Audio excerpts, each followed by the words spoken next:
Welcome to the NCAA Baseball Regional. It's presented by Capital One. Game 6 of the Chapel Hill Regional will feature the host and the national seed North Carolina Tar Heels and the Houston Cougars out of the American Conference. Let's take a look at our brackets here in Chapel Hill. Day 1 featured a couple of big wins with North Carolina and Houston. Those teams met last night. North Carolina came away with a 1-run win. North Carolina A&T, the first team to be eliminated. And earlier today, Houston sent Purdue home with an 8-4 win. And hello, everyone. Welcome to our broadcast location. I'm Brett Dolan with two-time College World Series participant Scott Pose. And Scott, we've seen this Cougars offense. They've been prolific late in the game. Sometimes it's taken them a few innings to get going. But one man who's been in the middle is the big man, Joe Davis. Joe Davis has come up clutch for the Houston Cougars as he's had a home run yesterday, but none more clutch than to put the Cougars ahead against Purdue today. We saw him hit one into left center last night to pull the Cougars closer, but this big home run to right field is what put Houston ahead to stay. They go on to win, and they earn the date with the Tar Heels tonight. Meanwhile, Michael Bush, he's had some big hits for North Carolina, lifting the Tar Heels offense. Well, he has been hitting the ball all over the ballpark. We saw him with a big 2-out double in a game, and then the next time in the game when he came up, hit a home run into the trees. He drives this Carolina offense, and they're going to need it tonight against a Cougar team that's playing hot. And the Tar Heels will be sending Austin Bergner to the mound tonight. It's a regional final for Bergner and the North Carolina Tar Heels trying to punch their ticket to a super regional. It's the Cougs and the Heels, and our first pitch is next. Oshimer Stadium is the site. A beautiful night for baseball. The Houston Cougars and the North Carolina Tar Heels. We had this matchup last night. The Tar Heels never trailed on their way to a 4-3 victory. Tonight they're one win away from a super regional, and the Houston Cougars had to fight their way back to play these Tar Heels on their home field one more time, hoping to play again tomorrow.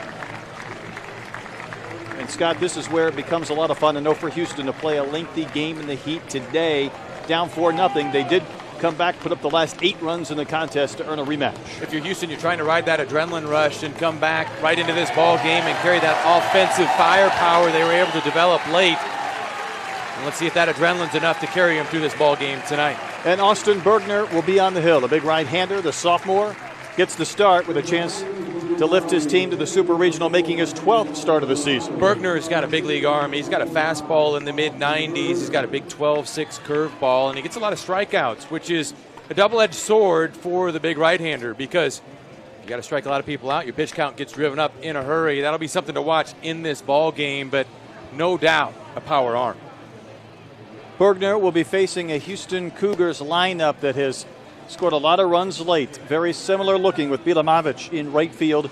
Grayson Padgett has been flashing the leather with some sensational catches to save runs. He's in center. Jared Triello at third. Then Lyle Lockhart. We've seen him at first base be the cleanup hitter. Today, he's batting fourth, and he will be on the mound. So that means Joe Davis will go from the DH to the first base spot. Connor Hollis at second. Cooper Coldiron coming off a big game earlier today. Landon Etzel in left, and Kyle Lovelace will be back behind the plate, catching his second game of the day. North Carolina defensively will line them up like this behind Bergner. It'll be McGee, Riley, and Roberts in the outfield. Roberts caught last night. Datris, Freeman on the left side of the diamond, Gahagan and Bush on the right side, and Martirano back behind the plate. He'll be catching Austin Bergner. And for North Carolina, their head coach Mike Fox has enjoyed so much success. Last year, of course, the disappointment of not advancing through his own regional. But he is one win away from being back here next weekend to host a super. The Tar Heels are in the catbird seat now. Mike Fox, an accomplished coach, named 2018 ACC Coach of the Year, and for good reason. The Heels are playing well, and at the right time, they're looking to see if they can force a super regional contest here next week. Tyler Bilamovich will lead off for the Houston Cougars.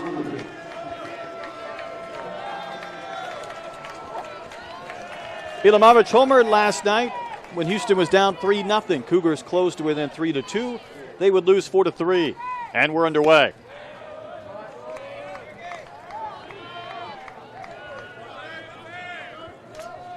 An 88-degree sunny night here in Chapel Hill. And Bergner, the Florida native, he was the Saturday starter for a bulk of this season. Has missed on the first two. His last start was against Virginia Tech back on the 18th. Allowed 1 earned run, 3 hits in 6 innings. Tracking is Gehagen. Got a good break on that baseball and brings it in for the first out. Well placed fastball by Bergner. It gets on Bilamovic's hands. It jams him a bit, but look at Gehagen. As the shift was on, he had to cover a lot of ground, but he's able to run this one down. It's a quick first out for the Tar Heel defense. Pitch gets in. Gehagen playing behind second base. He's able to range over to make the play.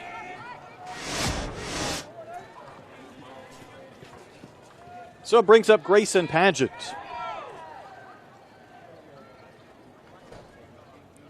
Padgett tripled in a run in a 4-run 8th inning earlier today. Houston had never led in the game until they broke up the 4-4 tie with 4 in that 8th.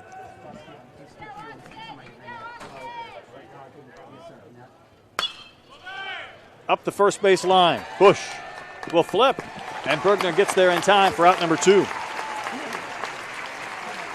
Classic PFP play as this ground ball is hit to Bush. Great route by Bergner to the base. He does that banana route, runs parallel to the line to stay out of the runner's way. Bush gets the feed there in time so Bergner can catch the ball, find the base. Tar Heels make it look easy. Base is clear, 2 outs for Jared Triolo.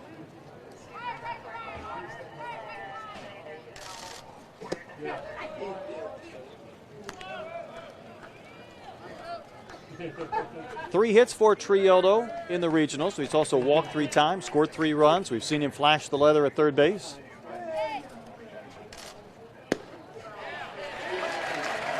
Strike called and a fastball from Bergner.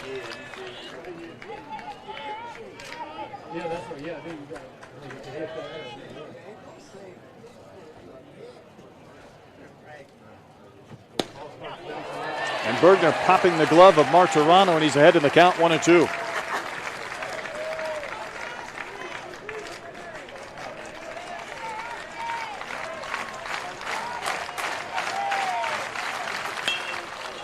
And that ball poked to right for a base hit. Triolo keeps Bergner from having a perfect first, just serves one to right field, and it brings up Lyle Lockhart Jr. with a runner on base. Against the shift, after seeing a steady diet of fastballs, Bergner goes with that breaking ball, and that allows Triolo to make the adjustment with his hands and shoot this against the shift into right field. 2-strike swing, but shows the importance of putting the ball in play. You never know what might happen. It's a 2-out base hit for the Cougars.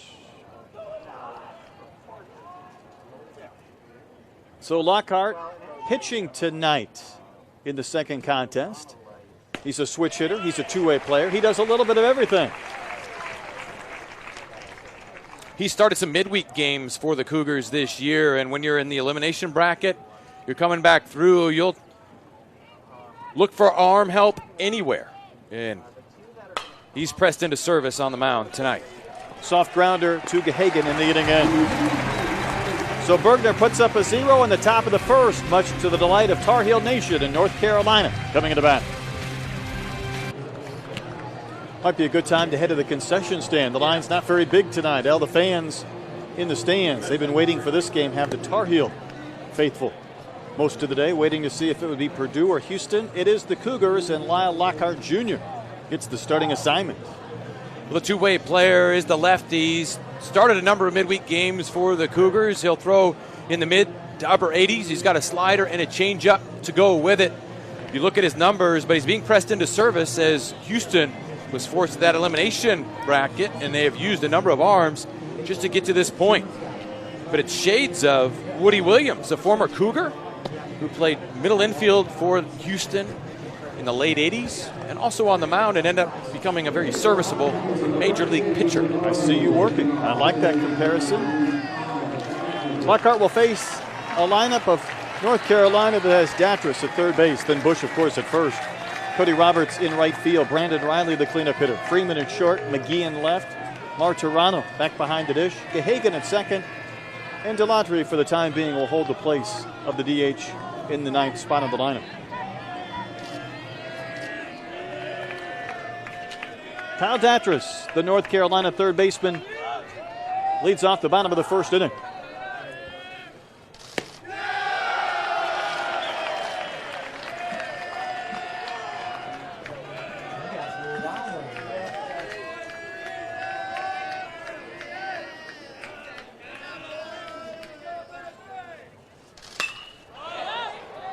In the air to right. A long run for Bilomavic at the fence. And Datras has started the bottom of the first with an opposite field home run.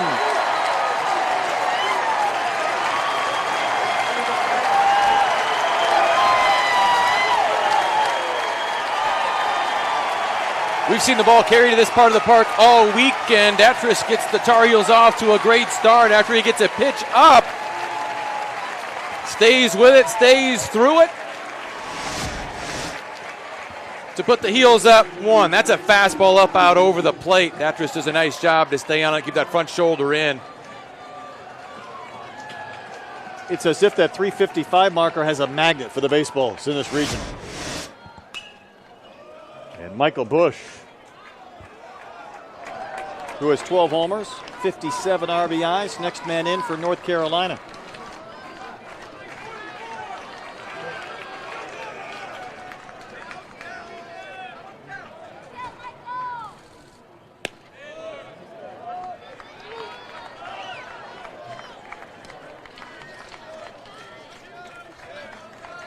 Minnesota native, huge numbers all season.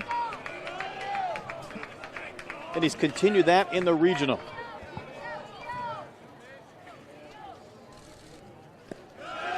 Two hits a night ago in the 4-3 Carolina win that sent Houston into the losers bracket, where they eliminated Purdue, and Carolina's had the day off, so to speak.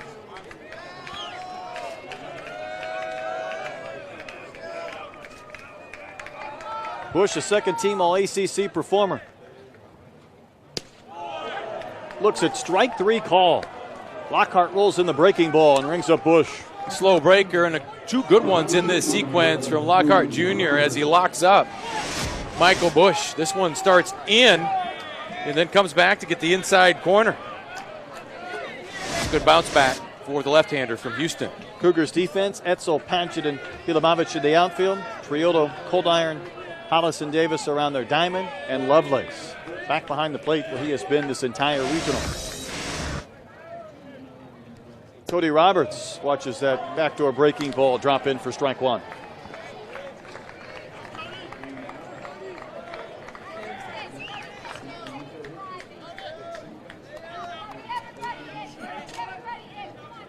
Lockhart out of Friendswood, Texas, in the Houston area. Buried one down and in.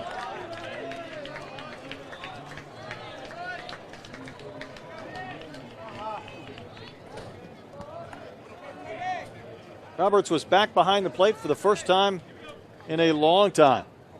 Seen some activity in right field. Was cleared to catch. He's back in right tonight. Has a count of 2-1.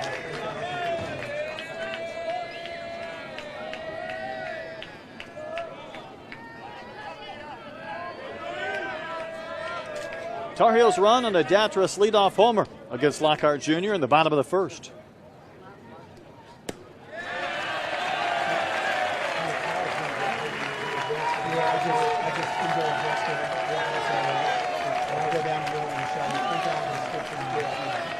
Cougars have come from behind throughout this regional, but they'd really prefer not to have to do it here this evening, or at least get down so big where the challenge becomes somewhat more difficult. A long run for Coldiron up the middle. Makes the play and throws out Roberts. That's been Houston's MO all regional, and I'm not sure they know how to act if they had a lead early in a ball game, as they have found a way to claw back in, and particularly after the 4th inning. It seems as if they're feeling the team's out, and then once they make their run, they make the run. But Lockhart Jr. is able to induce the ground ball, and it's a good play by Coldiron at short. 2 outs in the inning.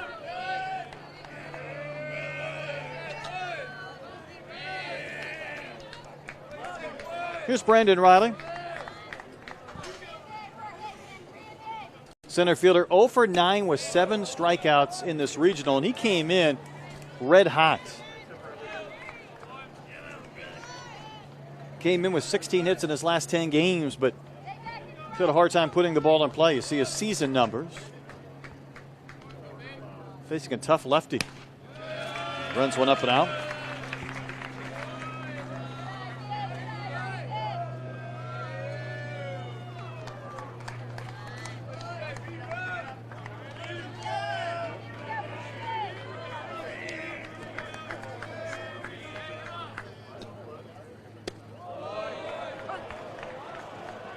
Inside corner, knee high for strike 2.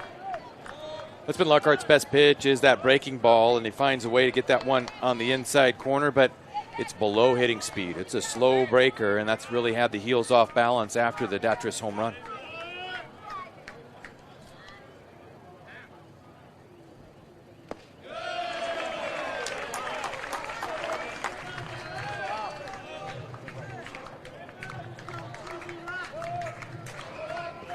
Sure, there'll be a lot of talking in the Carolina dugout about approaching Lockhart with that fastball below the hitting speed and his breaking balls. At times he started behind left-handers. Like that. Just missed the outside corner. The count's gone full.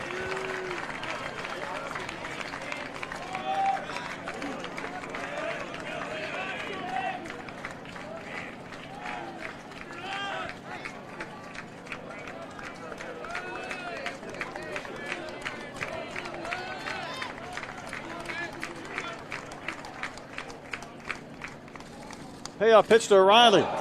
Strikes out for the 8th time in this regional. Lockhart retires 3 in a row, but it came after the leadoff home run for Kyle Datras. He got one up and out. It's 1-0 Tar Heels.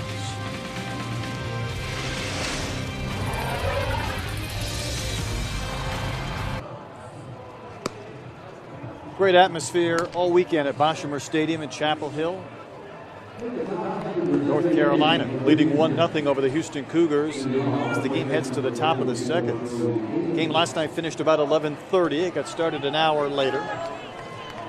Fans enjoyed the outcome. Austin Bergner works with a 1-0 lead as the game goes to the second. And here is Joe Davis. Always worth stopping in your tracks, postponing your trip to the concession stand to see what he might do when you get a good pitch to hit that takes strike 1. We've shown power to all fields. We saw him go deep to left center, and then that huge home run earlier today that helped propel the Cougars into this ball game over Purdue. 6 for 13, couple of homers and 5 RBIs off the glove of Bergner. A long run for Gahagan, but a 1-4-3 play to retire Davis. Well, Davis hits the ball hard once again. This one is hot enough that Bergner can't handle it, but credit Gahagan as Bergner slows it down. Gahagan starts on the shortstop side to second base to come over and make the play. Hagan's had to cover a lot of ground on a deflected comebacker and a pop-up against the shift. Well, when you use analytics and the shift, you're going to demand a lot of athleticism out of your infielders, primarily in the middle infield and at first base, who's got to cover a lot of ground to get back to take the throw. Connor Hollis 5 for 13, updating 6 for 14 in the regional. Keeps swinging a good bat. Second hit for the Cougars tonight. Good inside out swing where he takes this pitch on the outer half and shoots it into right field. When you're seeing it well, you're seeing it well. And it's clear that Hollis continues his hot hitting.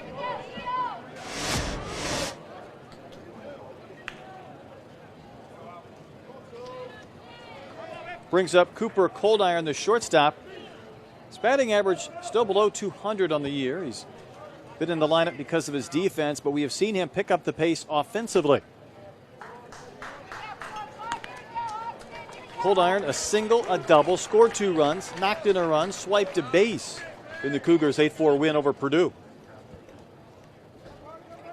We entered the game earlier today saying Houston needed more production out of the bottom of the lineup, and boy, 7, 8, and 9 delivered. Hollis running with the pitch.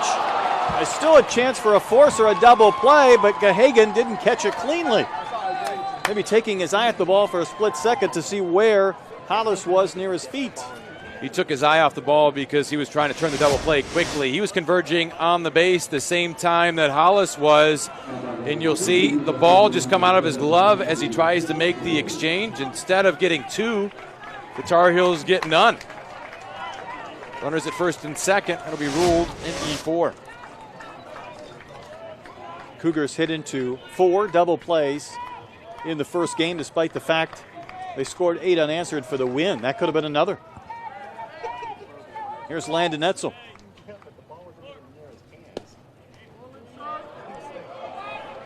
A little bit in.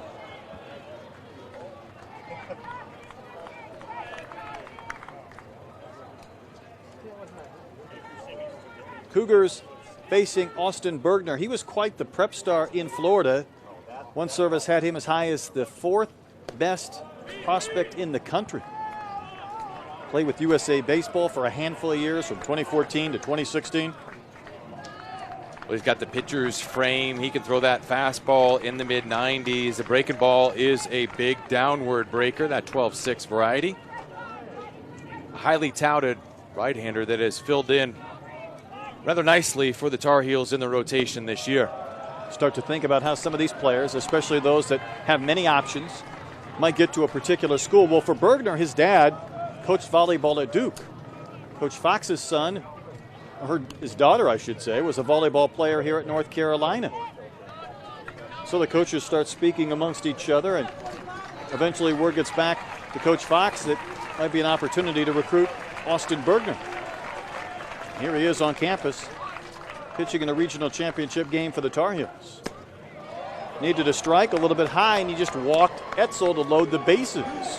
And that play at second looming larger now because instead of the inning being over potentially, Cougars have him loaded with 1 gone.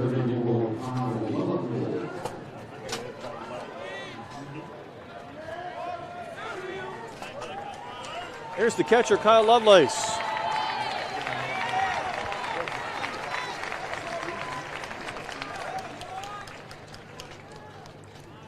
Robert Woodard is heading out of the Carolina dugout to have a little conference on the mound with Austin Bergner. Talk about the situation. Bases loaded, 1 out. Carolina leading by a run.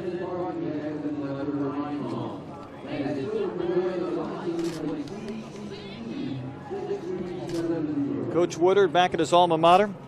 Second season as the Carolina pitching coach. All-time winningest pitcher in program history. So he has plenty invested in this program, first as a pitcher, now as a coach.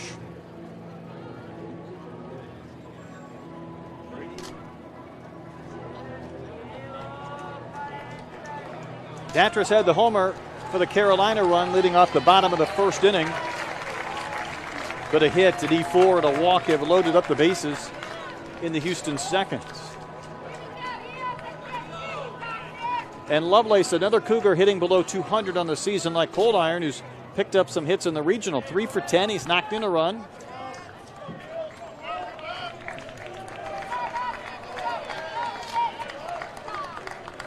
Lovelace was up last night late in a chance to do some damage. Cougars had closed to within a run. Hit a fly ball to right field. Looked like it might be deep enough, Scott, to score the tying run at the plate. Ledowski came up firing to the dish. Roberts applied the tag on Cold Iron, and North Carolina maintained the lead, and they would not give it up. Turned out to be a big play in that ball game. Lovelace in the middle, but he's come up big offensively for the Cougars today with those base hits. And he has a chance to do some damage here. Bergner's misfired on the first 2 after the mound visit.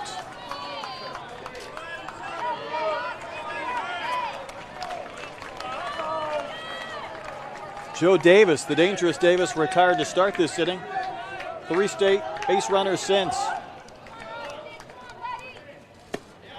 And Bergner able to locate the fastball for a strike.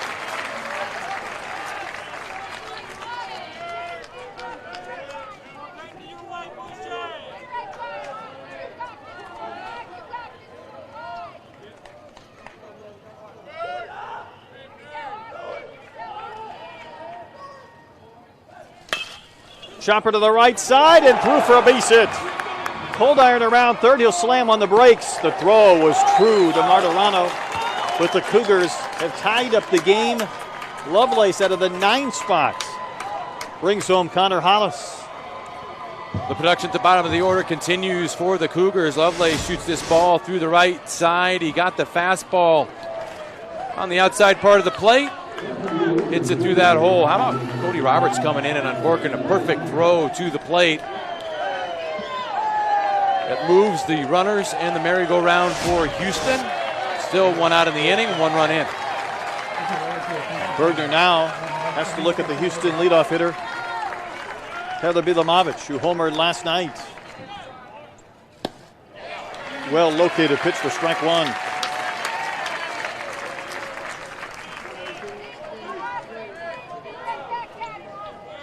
Bilamovich 5 for 13 in the regional, 3 runs batted in, 3 more Cougs out there in the bases.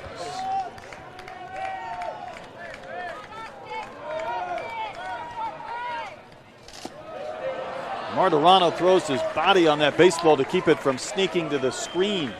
Great job by Martirano to get in front of that ball and keep it in front, prevent any runners from advancing. You'll see him move to his right and get that glove down between the 5-hole. Hockey term for all you hockey fans.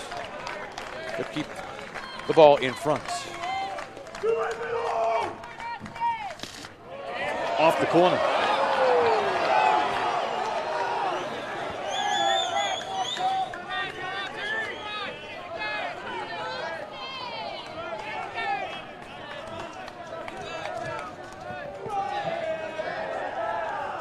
Bergner trying to extricate himself from this threat here in the second. 1 run already home. And a strike is called.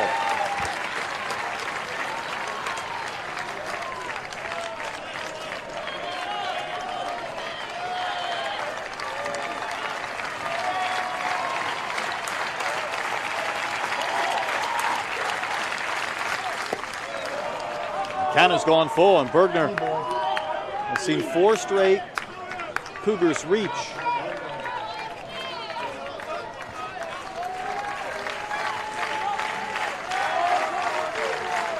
It's a Houston team that scored 20 runs in their previous 3 games. Only had 3 last night against Carolina. But it was an outstanding pitching matchup between Trey Cumby, Gianluca Donati.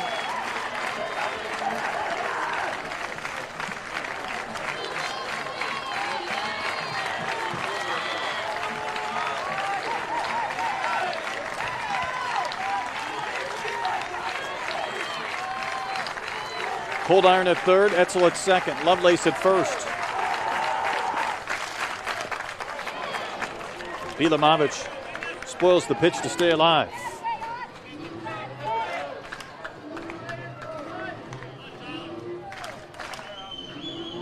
Cougars barely had time between games to just grab something to eat. A lot of them still wearing the same uniform pants covered in dirt from game 1. Back at it against Carolina. And again, just enough to make contact to stay alive. Takes you back to your youth baseball days, doesn't it, when you're playing multiple games in a day? Rise and grind. Hopefully Mom packs some snacks in your bat bag. Carolina already has some activity up in their bullpen just in case. Bergner drives into the ditch here in the second. Potential double play bouncer that wasn't fielded cleanly as Pick started this inning. Deep enough to score a run. Riley chasing shy of the track. Cold Iron will tag and score. Advancing to third is Etzel, and the Cougars have a 2-1 lead. Bilamovich executes. He looks for a pitch that is elevated that he could drive to the outfield and does exactly that.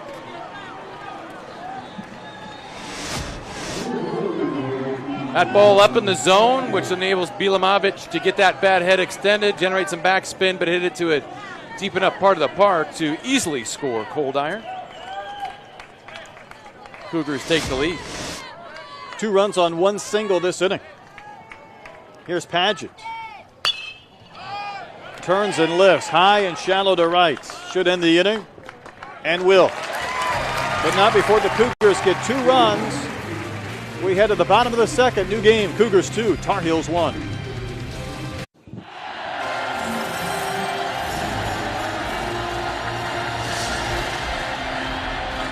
Omaha is the dream and the destination as these teams crank up regional play this weekend. The Chapel Hill Regional paired with the one in DeLand, Florida, where Stetson and Oklahoma State will meet later on. The Cowboys will need to knock off Stetson twice to advance. Should Carolina win, they would host the Super. It's going to be a tall order for Oklahoma State as Stetson has 3 excellent starters and a 4th if need be. All have ERAs under 2.5. Joey Gonzalez, Logan Gilbert, Mitchell Sanger, and Jack Perkins. They are built on pitching and would be a tough opponent for anybody. Lyle Lockhart Jr. back to the mound. Ike Freeman, the shortstop, leads off. Backdoor breaking ball in there for strike 1. Freeman had a big hit last night. A single with 2 outs in the 8th inning gave Carolina some insurance for a 4-2 lead. They needed that because Joe Davis homered in the 9th to make it 4-3, and that's the way the game would finish.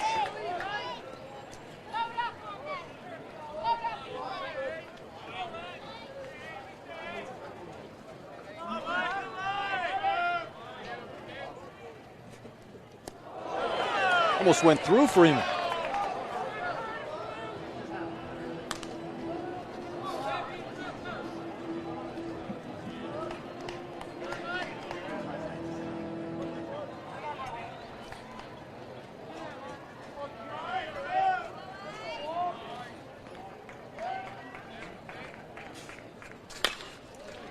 Big chopper.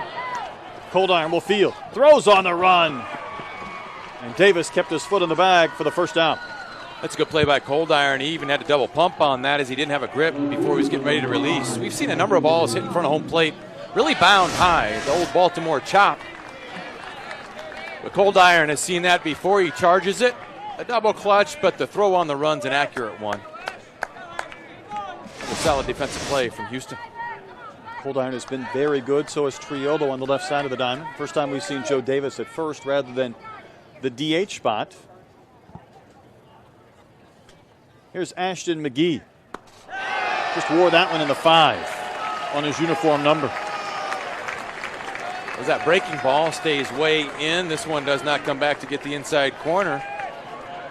McGee will take the free pass. Right in the back.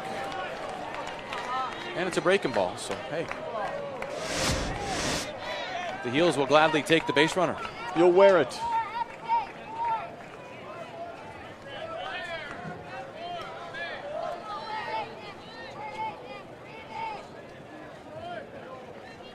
Martirano, the catcher, steps to the plate.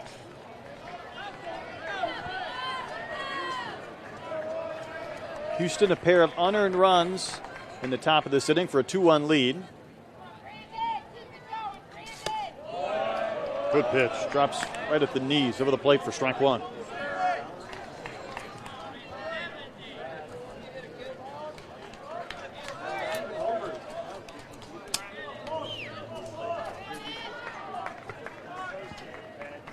Martirano, a .247 hitter on the season. Has some pop, 9 home runs. Lifting that high and deep to center. Padgett not afraid to run into some fences, but he could stop shy of the wall on the track. And McGee will tag and advance on the deep fly out, but there's 2 gone in the inning. Well, good base running as this ball drove Padgett back to the fence. That's going to be a long throw and a tough one to make. Martirano put a charge into it, but stays in. McGee sensing that he had the opening, gets in a scoring position with 2 out. A night ago, one of the big hits from Carolina came early in the 2nd inning, courtesy of Zach Gahagan. Got a change up down and in, and he had a line drive that went right to the net in no time. The 9th pitch of the at-bat, it came after a 2-out walk and a 2-run homer. And again, Carolina would not relinquish that lead. They're trailing 2-1 tonight in the bottom of the 2nd. Base hit could tie up the game. With McGee in scoring position out at 2nd.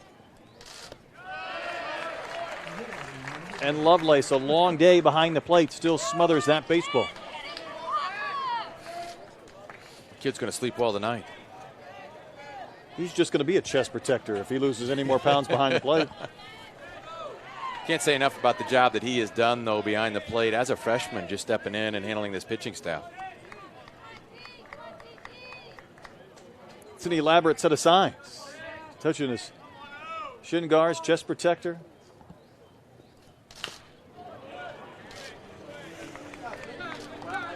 That was the pitch Hagen wanted. It was a breaking ball that hung in the middle of the plate. 69 miles an hour. Tough to stay back when you're used to seeing 90 and above. What you have to do if somebody's throwing that way, you have to think opposite field. Now, that doesn't mean you're going to hit the ball that way, but what it does is slows you down enough to get your timing so when that ball gets in the hitting zone, you can square it up. Because if you think pull or up the middle, you're going to roll over it, have a tough time keeping it fair, or worse yet, miss it.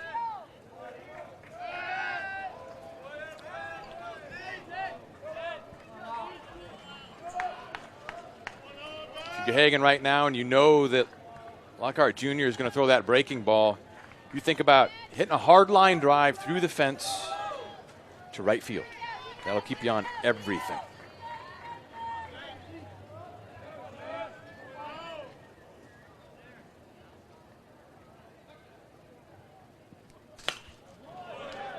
Fouled back into the netting.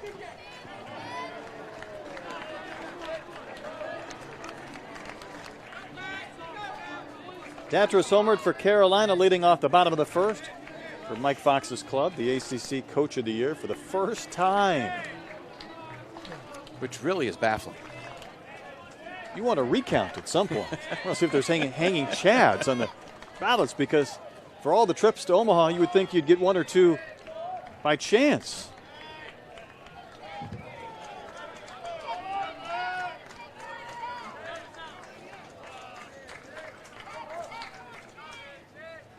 Lockhart trying to end the inning and keep Houston in front by a run.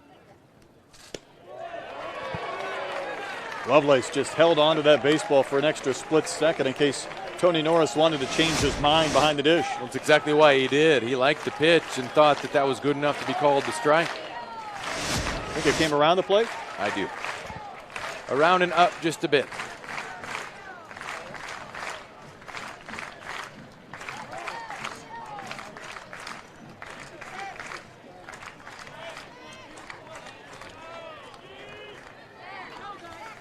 Rosin's going to get a workout tonight. Steamy night. I would say it needs to be replenished.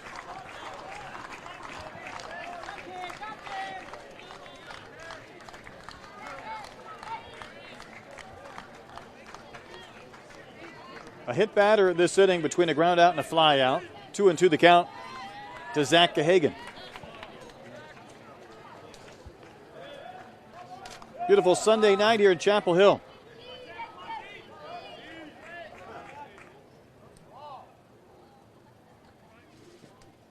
And Lockhart's got a foul ball. Not a swing and a miss. Gahagan got just enough to get a piece and stay alive.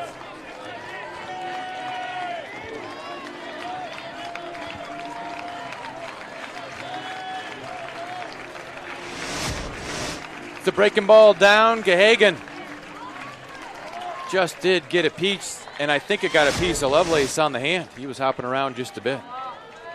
Thankless job back there trying to block that. He's been dinged up quite a bit this regional and today.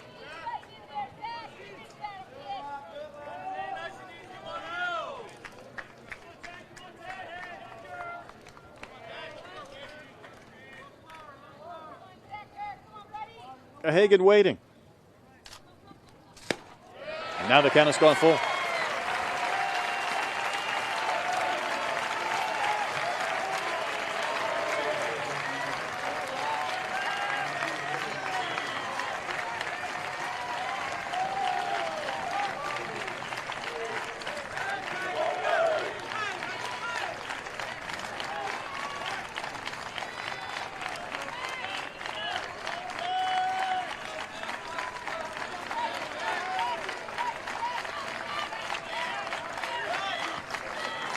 Prolonged sequence with Gahagan and Lockhart Jr. And Lockhart wins the battle. Pumps his fist and heads to the dugout. We've completed 2 innings here in this regional final for Carolina. It's the Cougars leading 2-1. Great atmosphere for some college baseball here in Chapel Hill. Tar Heels, though, trailing the Houston Cougars 2-1.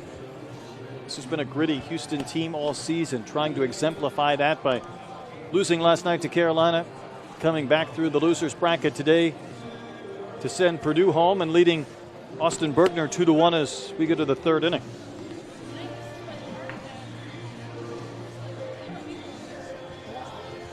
One thing we could say about the Cougs, they're not a tight bunch from day one. Well, they play loose and they play with a lot of energy. They're going to need that energy tonight, and more importantly, should they force a game tomorrow, they're going to have to find some pitching, as they've spent a few arms, and that becomes a concern. But Lockhart has done an excellent job so far early in this ballgame. Hart to the lineup for Houston: Triolo, Lockhart, and Davis.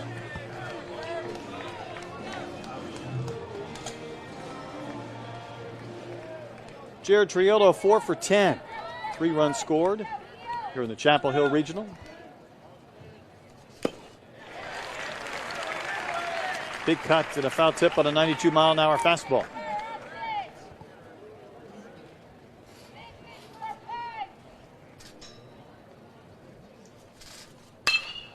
Hit well to right center field. A long run for Riley. He'll turn and watch it go into the trees. Jared Triolo with a home run, and the Cougars have a 3-1 lead.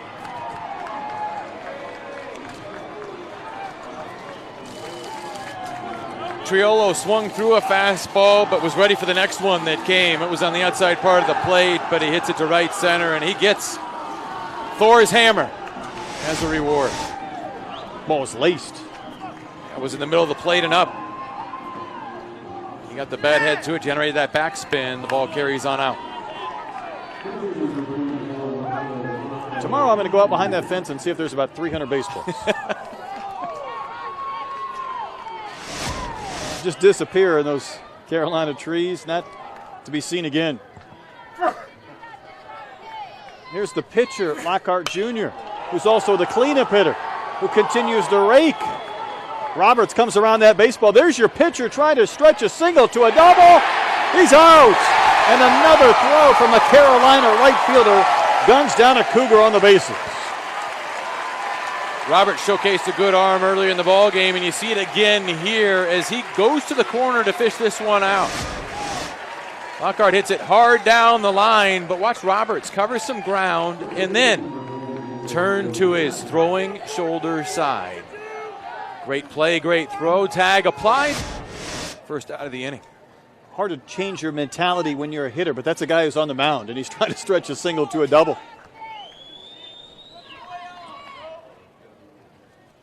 Joe Davis checks on a high one.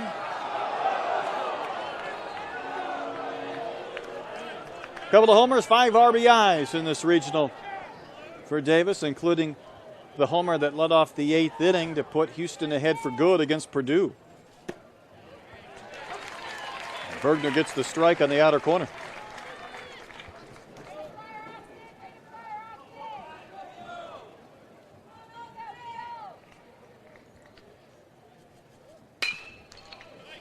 On the ground to short. Freeman sets his feet and throws out Davis for out number 2.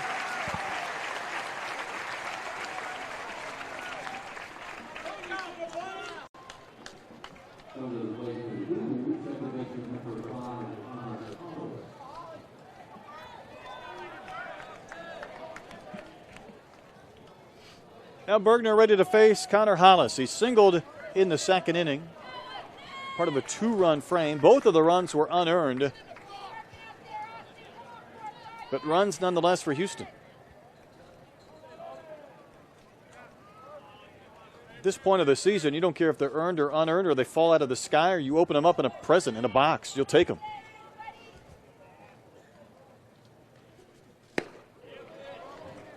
A little bit up to Connor Hollis.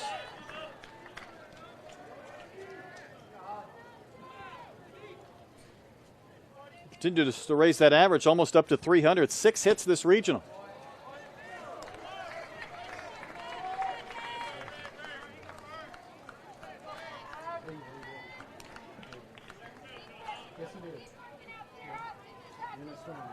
It's 4 years ago, Lockhart, I should say Connor Hollis, was a part of a Cougar team that went into Baton Rouge and defeated LSU. And they had to come back through the losers bracket. Hollis strokes one to left. McGee chasing. Almost overran that baseball. Had to lean back on the track and make the catch.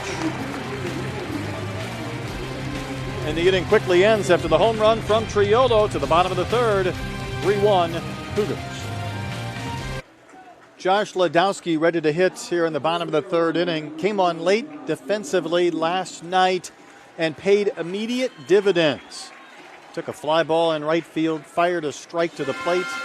And let's take a look. This was a huge play in the game. Well, he gathered himself behind the ball and then an incredible throw. This is going to be a great tag as well by Cody Roberts, but it was a key point in the ball game that prevented Houston from tying this game, or that game, and then Carolina goes on to win, but you never know when you'll figure in defensively, and Ledowski did last night. He had the outfield assist last night. Roberts in right field has one this evening. Delatry was listed as the DH, but Carolina waited until the third inning before they put Ledowski in that spot. Well, Mike Fox will often play matchup with that DH spot. That's precisely what he was doing here. Didn't want to commit to a player until he saw what situation would unfold until that spot comes up. Ledowski gets the nod to start off the bottom of the third. Strokes one to left. Traveling right to Etzel, and the ball popped out of his glove. Even with the leap, he was still in position to bring it down, but he couldn't catch it cleanly. Etzel got caught in between, but his biggest mistake was taking those first steps in. As an outfielder, you're drilled first step back, and the toughest pitch, or the field, ball hits you to read is that line drive right at you. Etzel takes a couple of steps in, then tries to make it up, jumps up. The ball bounds away. Ledowski given a double.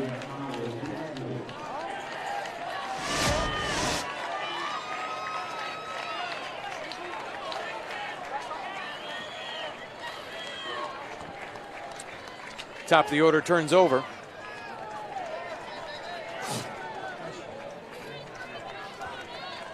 See the home run from Datras? Led off the bottom of the first with an opposite field shot to right center.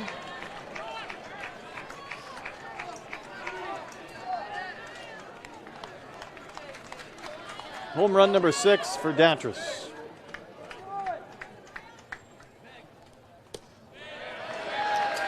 Came over the plate but finished down to the Carolina third baseman.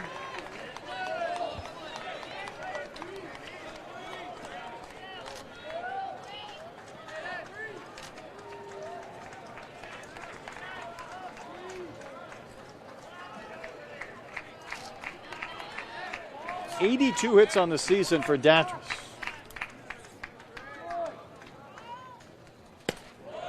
Well placed pitch from Lockhart Jr. Even at 82 miles an hour, able to get the strike.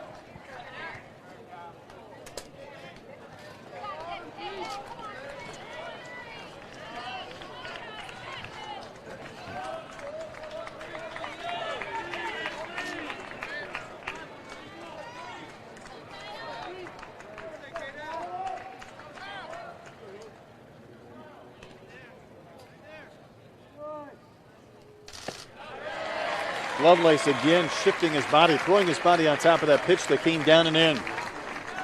Good defensive stop from the young catcher from Houston.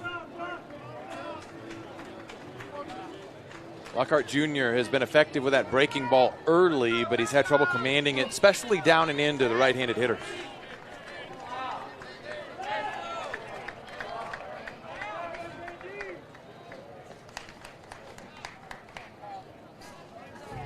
Etzel couldn't handle the liner from Ledowski. Popped out of his glove to start this inning.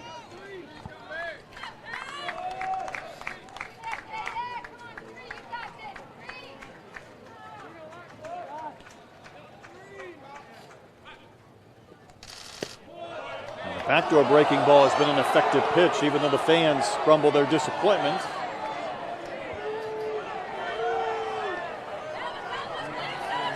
To me, this is one of the best pitches in baseball, Scott, because hitters simply give up on it. You're right. You're right, because it starts so high out of the zone, you don't think it's going to come back to get a piece, and then by the time you see that it does, it's too late to react.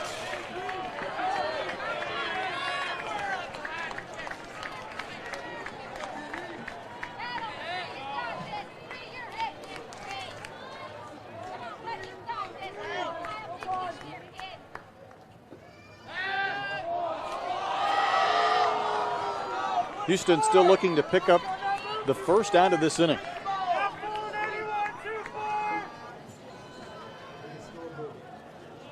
Cougar pitchers very deliberate at times, certainly with men on base, regardless if it's early or late in the game.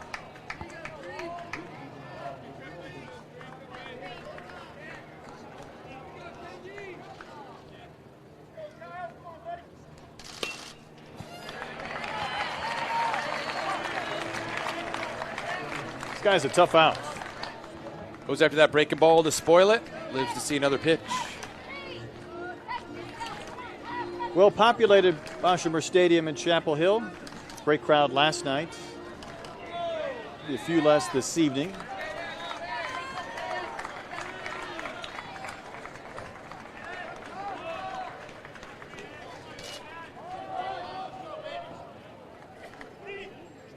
Lyle Lockhart Jr. has been the first baseman this entire regional until this game. He's still batting cleanup, been out there on the mound. Another hit for Datros. Ladowski to third. He'll be stopped, and there's Tar Heels on the corners, and nobody out.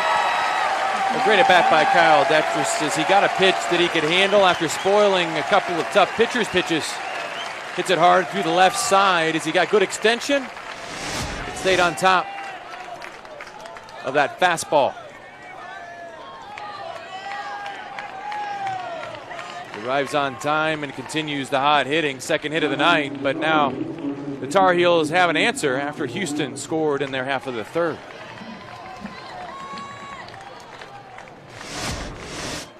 And Lockhart Jr. also finding his way to the meaty portion of this Carolina lineup with Michael Bush. Bush did strike out looking back in the first. 5 RBIs on 4 hits so far in this regional, and that's in just 2 games. And by meaty, you mean scary for the pitchers. Indeed, no doubt.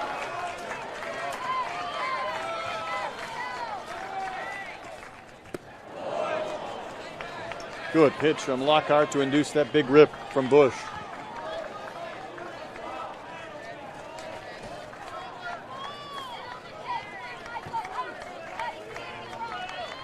First team All-ACC performer. Top 5 in the conference in batting average. 15 doubles. And double digits in home runs.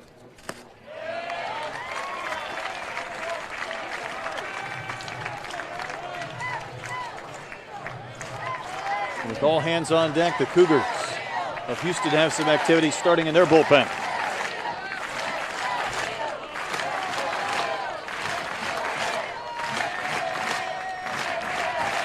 Fred Villarreal is getting loose down in the Houston bullpen.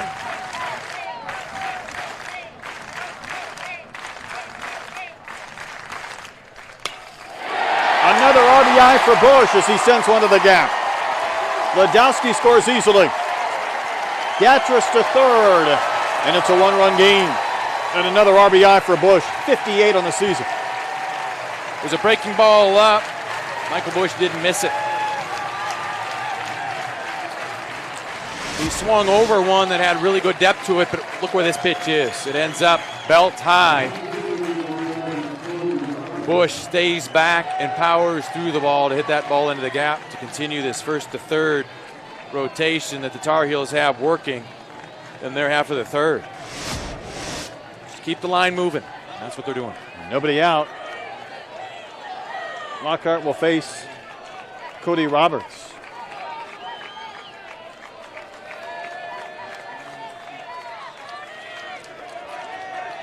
Already 9 hits combined in this game, and there's nobody out in the bottom of the third.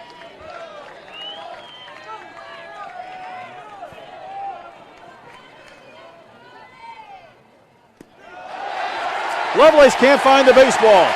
Teatros will score, and we are tied on the wild pitch. Lovelace has knocked down so many in this game. That one, and really this entire regional, and he just couldn't find that ball in the dirt.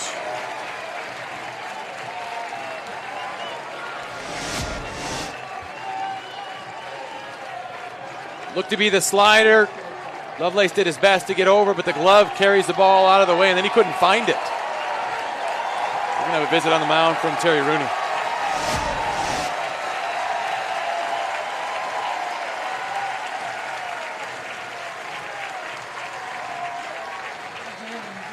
Call to the bullpen is being made, and remember, Lockhart is the cleanup hitter. Curious to see if the Cougars find a way to maybe leave him in. Well, the Winfield rule allows him to stay in the game because that's the pitcher/DH spot. And it's named after Dave Winfield because in the College World Series, before they had the rule, he was pitching and had to come out. Scouts were upset because they wanted to see him hit, and nobody got to see him. And, of course, Minnesota was upset because he couldn't stay in the game and hit because he was a pretty prolific hitter, if you can remember. So because of the Winfield rule, it's a pitcher/DH spot. He gets to stay in the game and hit as a result. Cougars will make a pitching change. We'll step aside in the bottom of the third, tied at 3. Tar Heels have their fans making some noise in the bottom of the third inning. Came into this frame down 3-1. A double that was a liner that was dropped in left. A base hit, another single, a wild pitch.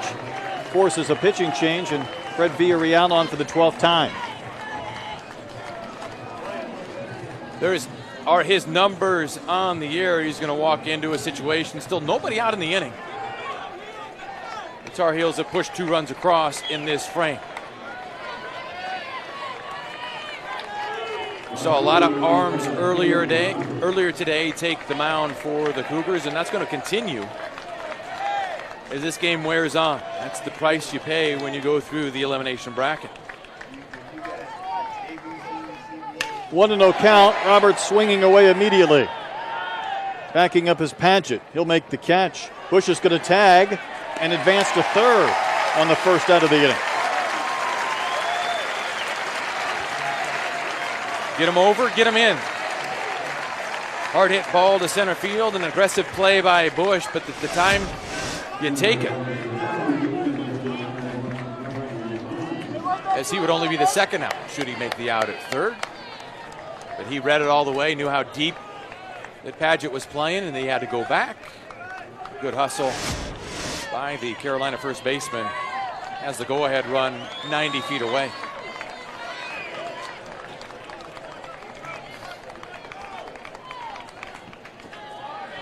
Brandon Riley has got to figure out a way to make some contact here. 0 for 10, 8 strikeouts in the regional. Off the glove of Cold Iron. Throw home and a collision at the plate. Bush will score, and the ball propels near the Houston dugout. A near catch it short, a collision at the plate, and Carolina has taken the lead on that bizarre play. Well, Riley does make contact. This ball is hit on the nose. Cold Iron dives to his left, knocks the ball down, but then the ball bounds away and gets to Hollis at second. While all this is going on, Bush has got a hold. You freeze on a line drive. He got a late jump. Hollis saw it, throws it home, but the ball and he converge on Lovelace at the same time. It's going to be ruled a hit, and then an error on the advancement. If that throw arrives a split second quicker, Lovelace had the plate blocked, but he couldn't make the catch because Bush was up in his grill. So a hit, and then an error that sends Riley to second base. His first hit of the regional, and Carolina has a 4-3 lead. Here's Ike Freeman. Ground ball that Hollis will get to, and he threw it over the head of Davis. And Riley will score. And the ball went in the dugout. Hollis hurried the throw, and he didn't have to. Second error on Hollis this inning, and in consecutive plays. He did a great job to get to this ball, but he needed to set his feet, and because he tried to throw on the run, this throw gets away. Moves to his left, tries to throw on the run, but then just uncorks that throw that gets over Davis. Riley will score on the play, and Freeman moves into scoring position. He's got 2 errors this inning, and quite frankly, I wouldn't have given Ledowski a double to start this frame with the ball that Etzel misplayed in left field. What has been stalwart defense for the Cougars has faltered in this inning. And that's exactly where I was going. They've made so many SportsCenter top 10 plays throughout this regional, and great plays to save runs, and they've given a few away here in the third. Their 2-run lead is very quickly turned into a 2-run deficit. Villarreal gets the high strike. Well, this is going to be the first crucial time that the Cougars are going to run into this, because typically in a situation like this, your adrenaline carries you from winning that last game early on into this first game. But about the 4th or 5th inning, you got to find those reserves. And look where we are. Big Mo has switched into the powder blue Carolina dugout.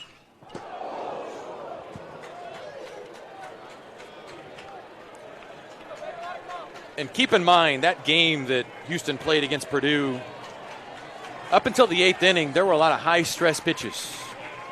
It was a close ball game that drains your energy. And it just comes down to, do you have enough energy in the legs?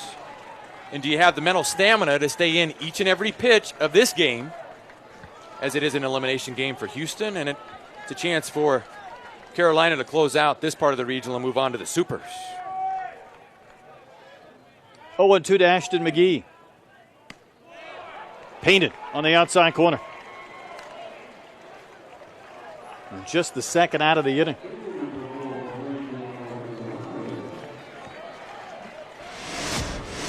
Well-placed fastball from Villarreal right on the outside corner. Now, having said all that, Houston really hasn't done their hitting until the 5th inning on anyway. It's true. So they're right where they want to be.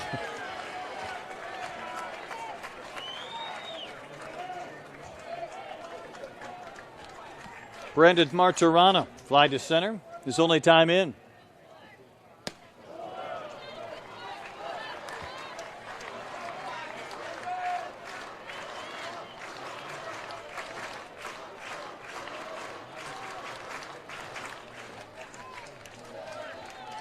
A 4-run inning for Carolina.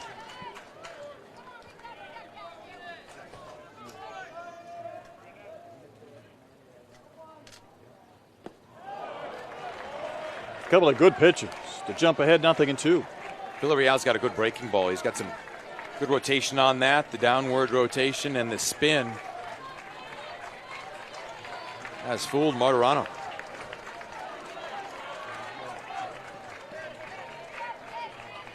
On in relief of Lyle Lockhart Jr. this inning. Trying to end this third. Carolina has scored a run on a wild pitch. A run with a collision at the plate and an error. Another run on a soft throwing error from Hollis over the head of Davis.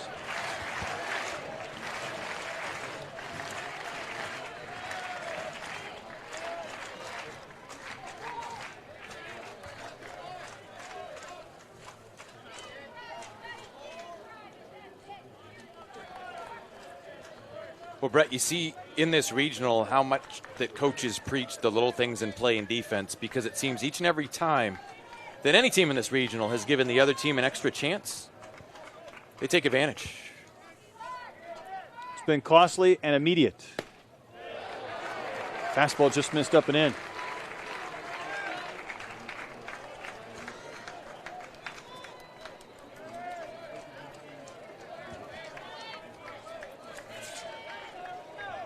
Houston used 5 pitchers in the elimination game to get by Purdue 8-4. They're on their second pitcher in the night game, and we're still in the third inning.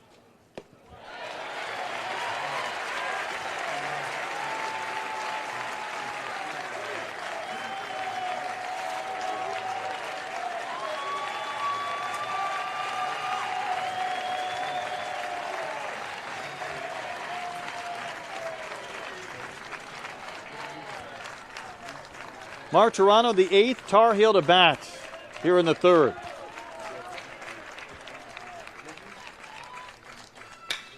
Up the middle and through for a base hit. Freeman will be waved in. Padgett will not offer a throw. And the Tar Heels have plated 5 in the inning. This is a great at-bat by Brandon Martirano as he laid off some tough pitches. He did last night, worked a walk. Hagan came up and hit a home run. Tonight, he lays off that breaking ball in the dirt so he can get this pitch. A fastball out over the plate that he drives back through the middle for a 2-out RBI. Padgett had so much ground to cover, couldn't offer a throw. As Freeman scored easily. Almost in a blink of an eye, it's gone from 3-1 Houston to 6-3 Carolina. And Zach Gahagan, the only Tar Heel not to hit, steps in. Went down on strikes just an inning ago. Great stop by Lockhart. His throw went to Davis. Still able to spin and fire down to second to end the inning. A 5-run frame for Carolina. And the Tar Heels lead the Cougars 6-3. Beautiful Sunday night in Chapel Hill weather-wise. The NCAA Baseball Regionals are presented by Capital One. Boshamer Stadium is the site. Fans a little bit nervous early when Carolina was trailing 3-1, now up 6-3. And you see Carolina, they defeated North Carolina A&T a run better than Houston last night. The Aggies, the first team eliminated by Purdue. Purdue was sent home by Houston earlier today. And now the Cougars know they must defeat North Carolina tonight and again tomorrow if they are to advance through this region.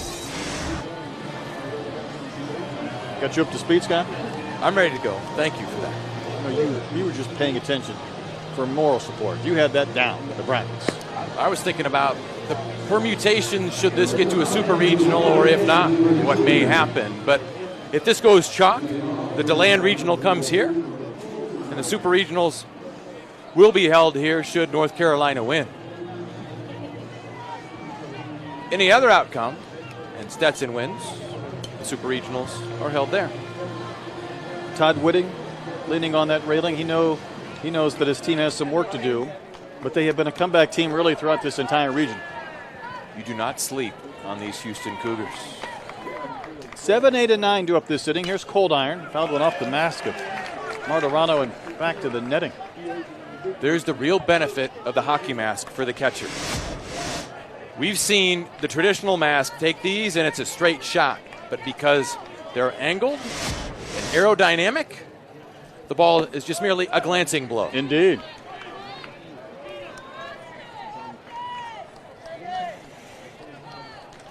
And you can paint them up and put all kinds of stuff on them too. That helps. It looks cool for the kids.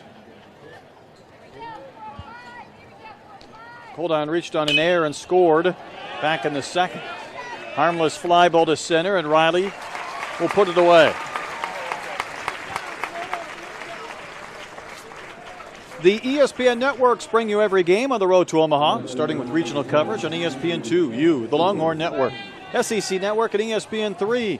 Whip-around coverage also available through ESPN3 and the Bases Loaded channel. All coverage available on the ESPN app.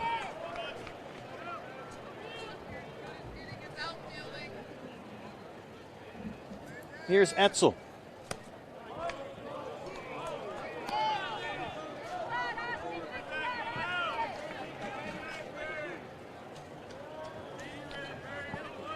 Etzel drew the walk in the second. That was the inning. Houston scored a couple of runs. They added a Triolo home run in the third. Keep in mind they were down 4-0 to Purdue, and only a great catch by Padgett in center kept it from being 5-0. Cougars would score 4 in a row to tie, and then scored 4 in the eighth to take the lead and win the game.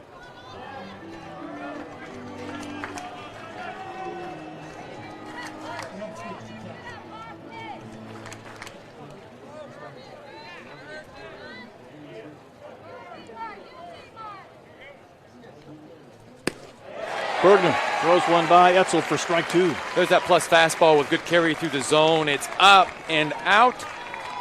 Etzel swings through it. It's a live arm that we've heard about from Austin Bergman.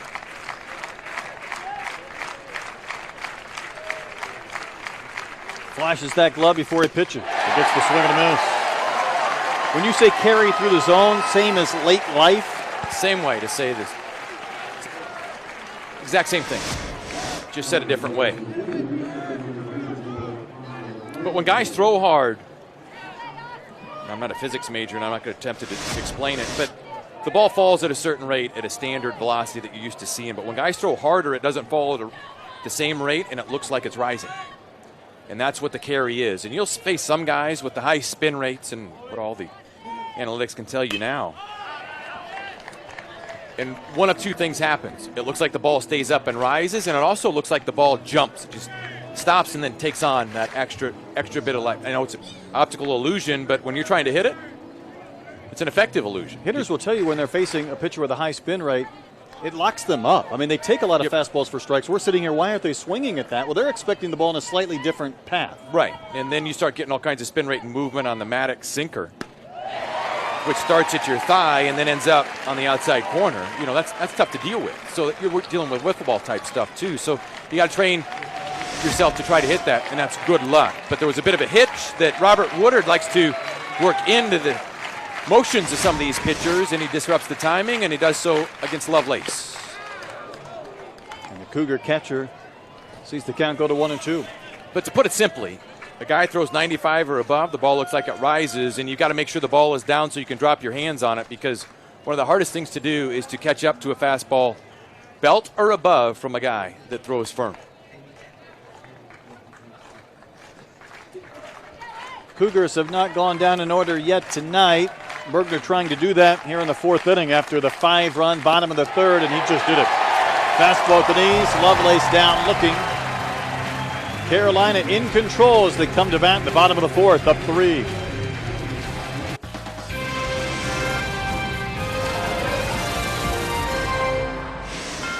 Tar Heels put up a 5-run third inning, and it was a little bit of everything, Scott, but they made great contact, too. Well, Michael Bush got that base hit to score Ledowski and then take advantage of some wildness as Datris is going to score on the wild pitch. Brendan Riley comes up with the base hit, and then how about Michael Bush sliding in head first, and then the miscue from Hollis at second base. That's going to plate Brandon Riley. When all was said and done, the Tar Heels took advantage of an otherwise steady Houston defense. Their miscues, they plate 5, they lead 6-3. Gahagan, the only man who didn't hit last inning. He'll lead off the bottom of the fourth against Villarreal. But it was Gahagan last night with a 2-run homer early. Got this building shaking and Carolina fans up on their feet. Tar Heels had a 4-3 win. Up the middle. Connor Hollis with quite a play, but his throw pulled Davis from the base. It'll be a hit for Gahagan. This is an outstanding play just to get to this ball. Forget the throw, just to get to it, because this ball is going to pick up some overspin once it hits that bounce on the dirt and on the lip of the infield there. It's amazing he even got rid of it, but we've seen incredible range from Hollis at second base. The kid's just a flat-out gamer. And even the throw he received an error on when Bush arrived at the plate at the same time as Lovelace, just a split second earlier, that's a great throw. That's an out. Yeah, that is an out. You're going to make some errors if you can get to the ball and be aggressive with it, but Hollis has been impressive in this regional. Ledowski is the DH, takes strike 1. His liner to left started last inning. Etzel came in, froze, jumped up, had the ball in his glove, but he couldn't bring it down.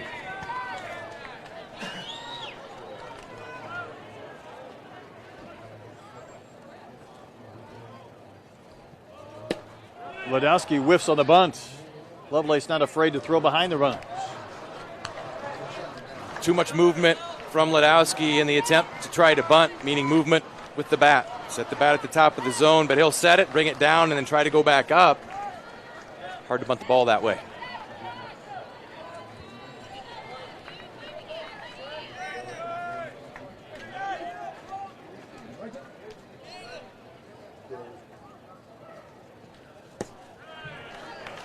Didn't show bunt there, but took a pitch down.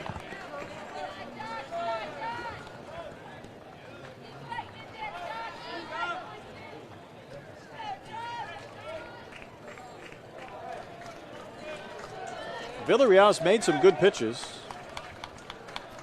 Hasn't been able to finish off as many of these Tar Heel hitters as he would like. Ledowski down in the zone. There's a chopper in the left for a base hit. It just continued to skip by Cold Iron. Ledowski gets the base hit through, but it's the last bounce that hits the dirt. It's a hard infield in front. There's going to be a lot of overspin on each one of these ground balls, and it's going to be important for every infielder to charge and get the short hop, because if you lay back and that overspin picks up, you saw that ball just took off, and it was too late for Cold Iron to get to it. That's going to go as the base hit, and I believe we're going to see a pitching change. But the Heels continue to apply the pressure with the first two batters reaching here in their half of the fourth. Cold Iron was reaching for the ball in the backhand, and then he had to lunge at the last second as it took off. It's Kyle Ott in the Houston bullpen. We saw him earlier today in the elimination game against Purdue. He's throwing, but not a baseball yet. Still in his glove. Just beginning. Well, then this will be a time-saving visit, or at least a time-lengthening visit to allow somebody to get loose down in that bullpen. You got the top of the order coming up for Carolina.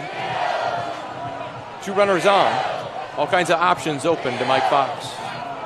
Ledowski showed bunt. Does Datras. Tatras has homered and singled. The season numbers, of course, look great. He's up to 83 hits with 2 more tonight.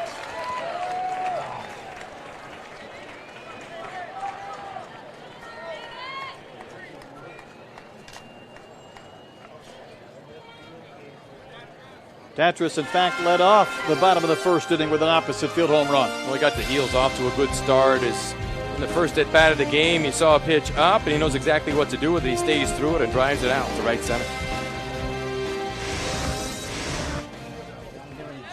Up for the 3rd time in this game. 2 Tar Heels on base. In the air to right center field, and Padgett will get there to make the catch. Gahagan will tag. He'll advance to 3rd in the first out of the inning. More good contact from Datras. The Cougars finally retire him. Well, Gahagan sees that Padgett has to go back on that ball, and if you're at second base and you see an outfielder with a momentum going away from you, that tells you can tag. He makes it to 3rd easily. 1st and 3rd for the Tar Heels, with a potent part of their order coming to the plate.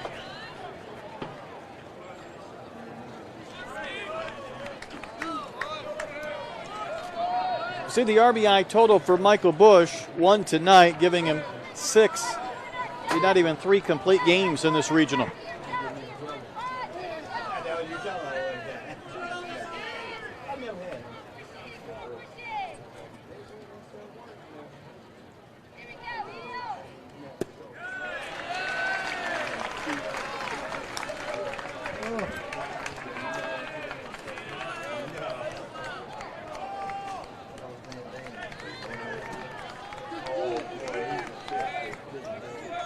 Villarreal could use a ground ball right at Cold Iron or Hollis and a chance to turn 2.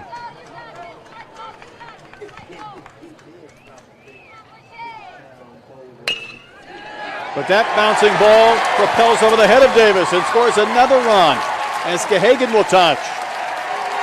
And Ledowski goes to 3rd. And the Tar Heels just putting balls in play and watching the bounces result in hits and RBIs. Baltimore chop. We're going to rename that the Chapel Hill Chop. It could very well be, because it's almost like that block of cement is below the dirt in front of home plate. That ball takes off.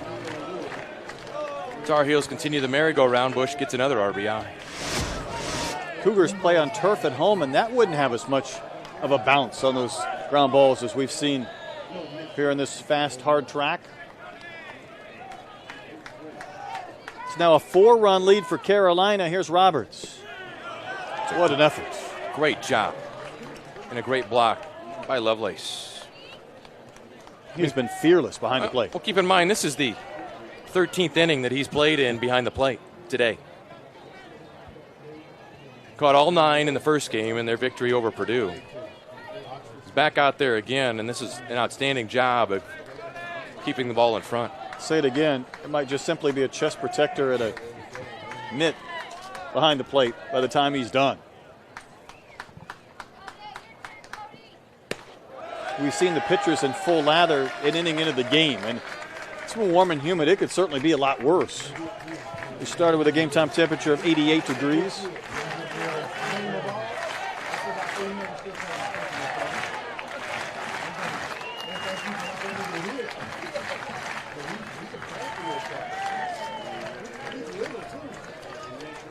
Six unanswered runs for North Carolina. Far from done here in the bottom of the fourth inning. Base hit, left field, there's another run. Roberts will plate Ledowski. It's 8-3 Heels.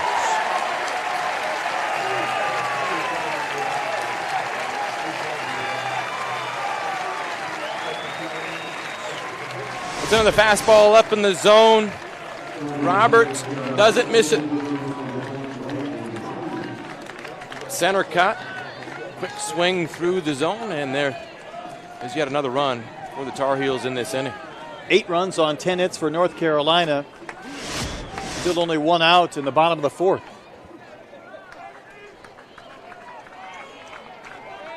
What was that magic number for Carolina? 6 runs? They've reached it.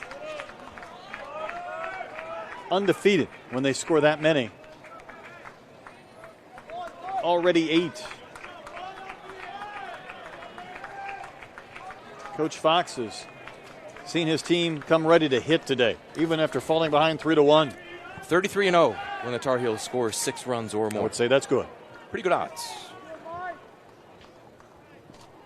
Brandon Riley got his first hit in 10 at-bats after 8 strikeouts. It produced a run in that 5-run third inning.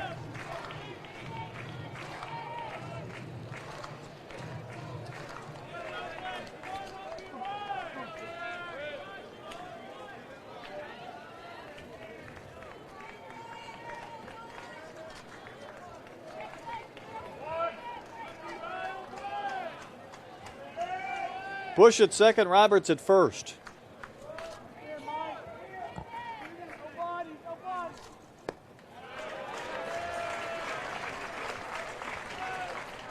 Was a cross up there as Lovelace was surprised on that pitch. He's going to go talk to his pitcher, Fred Villarreal, just to make sure that they're on the same page. I'm sure for Riley it was a relief to get that hit because he had been hitting the baseball so well over the last month. Todd Whitting, hands on his hips, hoping to get out of this inning.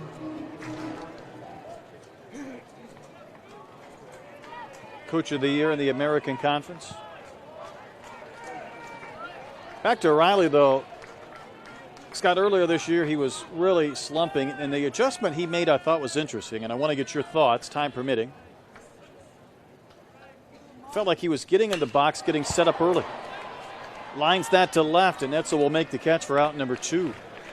The change in his preparation, he would step into the box a little bit later. He felt like he was getting in, ready to go, holding the bat, standing there, maybe getting locked up a bit. Getting stale. That's what it is. Stale. You step in there, and now you're trying to generate some movement before you get started, not unlike a wind-up. And if you're there too long, you try to start from a dead stop, it could feel awkward. But again, in hitting, it's a funny thing. But if you think it helps, it does. If you think it hurts, it does. Right. For more coverage of the Division I baseball regionals and interactive brackets, go to NCAA.com. Just a blink of an eye, or so it seems, Carolina's turned a 3-1 deficit into an 8-3 lead. 2 more runners out there for Ike Freeman.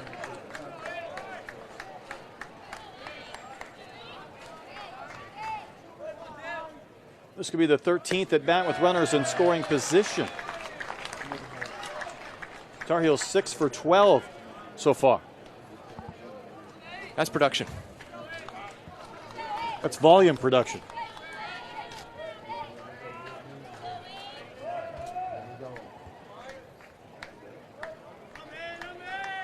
I've liked the arm at times of Villarreal, but when he leaves the pitch over the plate, Tar Heels haven't missed. That's an adage that's true as you move up in the levels of baseball. It doesn't matter if you throw 100. If it's out over the plate, belt high, hitters are going to find a way to get the bat to it. Location is everything.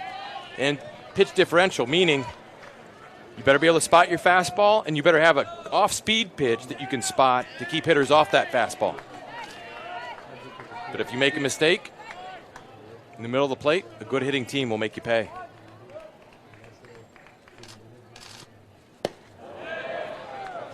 Strike to Freeman. It's a great breaking ball. I mean, the potential here for Villarreal, you can see it. It's a plus arm. He's throwing mid-90s. Watch this breaking ball. Starts out and then just disappears down in the zone. That's a quality pitch. The battle for a lot of these kids at D1 is they have the tools. It's just a matter of putting together consistency and the ability to do it day in and day out. And I've just described every minor league player that there is. The natural ability is there, but you've got to find a way to harness it and be consistent. Strike called to Freeman. He may have thought that was in, but the count 2-2.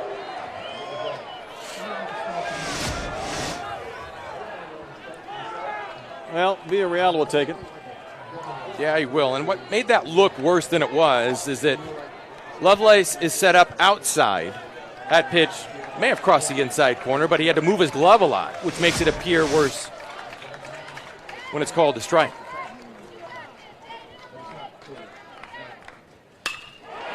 Another base hit for Carolina. Bush will be waved in. The throw from Padgett cut off.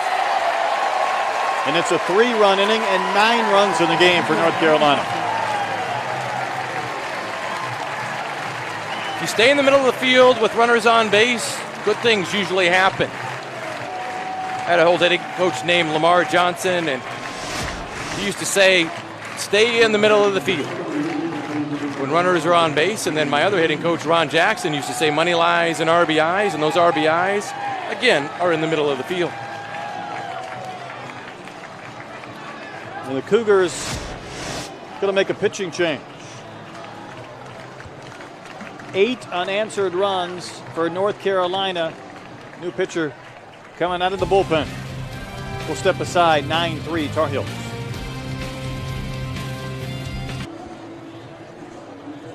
Cougars on their third pitcher of game number 2 for Houston today. It's a 9-3 North Carolina lead.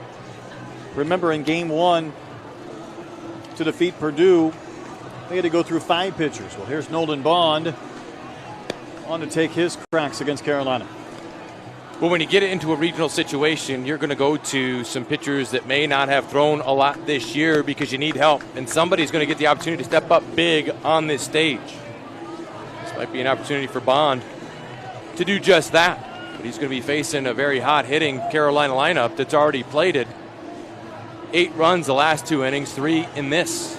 They lead 9-3. Now, if you're on the Carolina side of things, you got to think about your pitcher. You love the runs, but he's been in the dugout a long time. Back-to-back innings.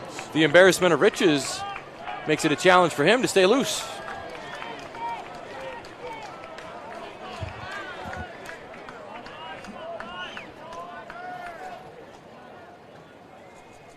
Ashton McGee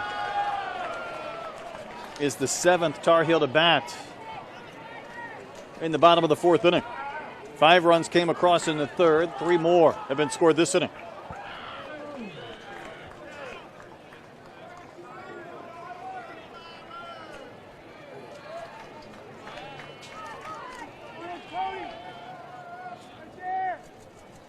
Roberts at second, Freeman at first. Ball came up on Hollis. He'll make the play. And Bond retires McGee to win the inning. 3 more runs for Carolina. Cougars have some work to do, trailing by 6. What a picturesque setting here in Chapel Hill. Cloud cover over the top of Boshamer Stadium. Cougars won earlier today 8-4 over Purdue, scoring the last 8 runs. They had a 3-1 lead early in this one, but now 8 unanswered for Carolina. And we will find out now, Scott, what it's like for Bergner to go back out there after 2 lengthy innings sitting in his dugout. Now, it's a good problem to have, but we'll see if he's still sharp. One stat that pitchers and catchers keep is the shutdown inning, and that is, do you have the ability to shut down the other team after you've scored runs? Now, Bergner was successful when the Tar Heels scored in the 3rd.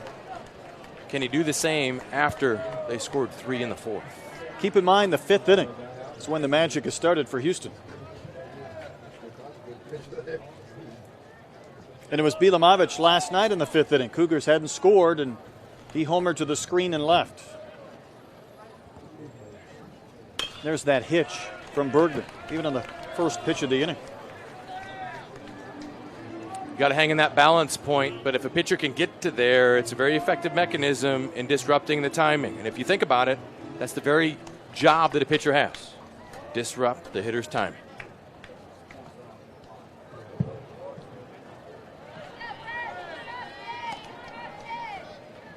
Disrupted his own timing.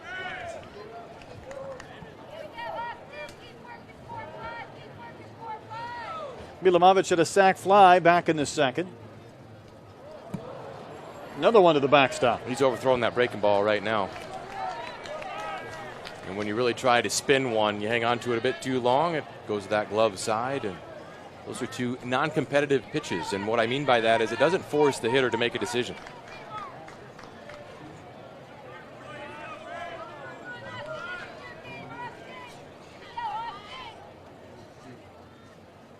Flutters that glove before he pitches, and that one sent out of play.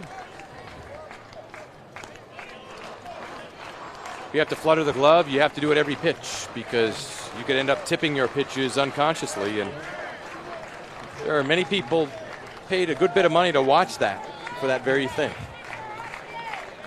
in major league organizations. And players get to be pretty good at it themselves. Count has gone full.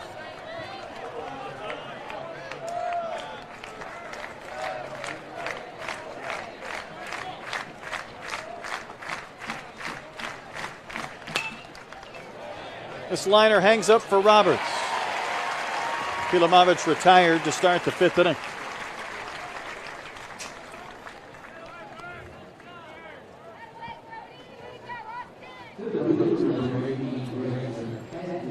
Last trip to the College World Series for North Carolina in 2013.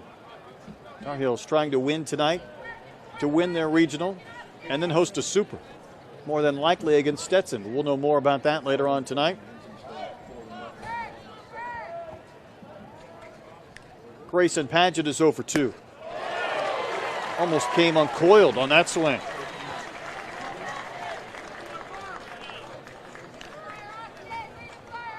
Padgett's had 15 at-bats already in this region. Been busy. 0 for 2 tonight.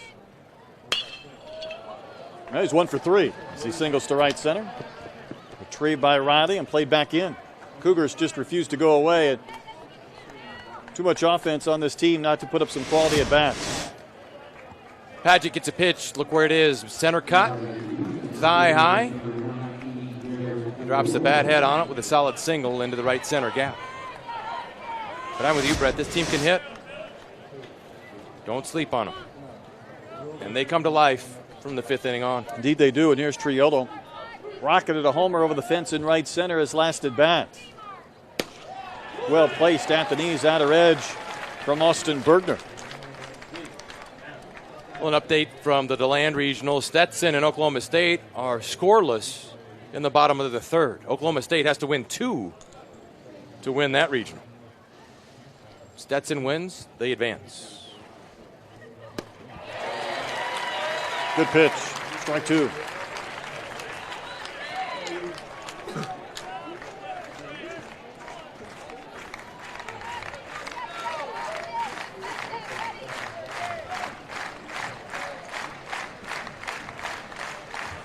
Flash update. Stetson is now winning 4-0. Okay. Hit refresh.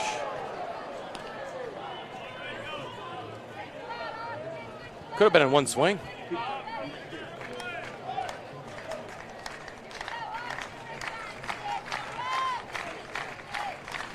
Five hits for Triolo in this regional. Wouldn't chase the letter high pitch.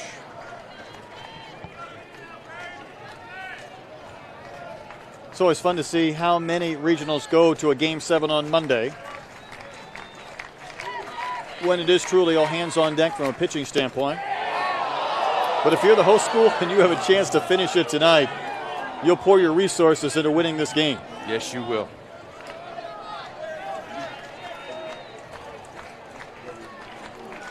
Full count to Triolo. He'll take the walk.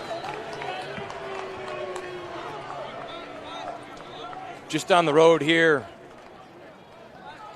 from here in Raleigh, NC State is down to Auburn by 4. Auburn leads 4-0. If Auburn wins tonight, that region is over. NC State's got to win to force a game in their home field tomorrow. Here's Lockhart. He started the game on the mound. He was relieved in the 3rd inning. You see what he's done with the bat, a single and a ground out.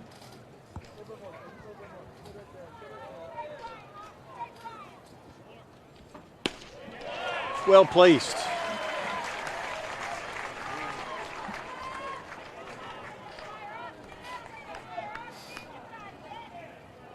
Bergner approaching 70 on the pitch count, working here in the 5th inning with a 6-run lead.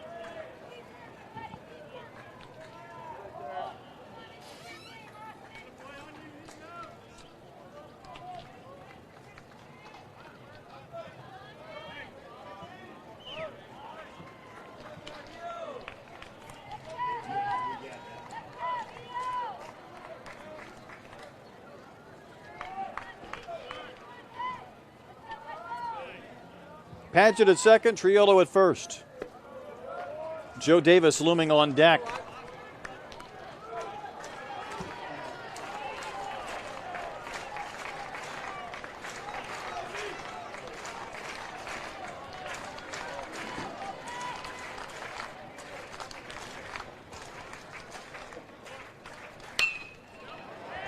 Should be the second out.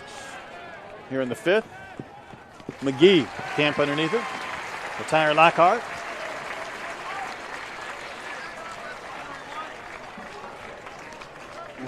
And there's 2 outs. Bergner now must face Joe Davis. Saw him homer in the 8th inning to put Houston ahead of Purdue for good. Homered last night late to the left of the batter's eye against North Carolina.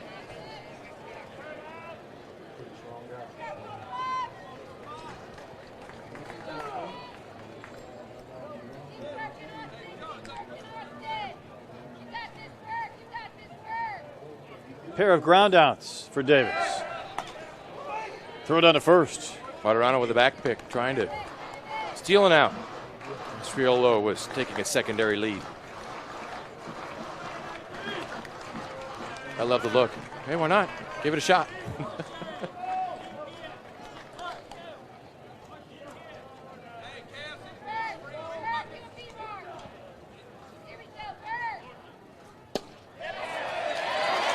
Plate umpire Tony Norris thought about it and said strike.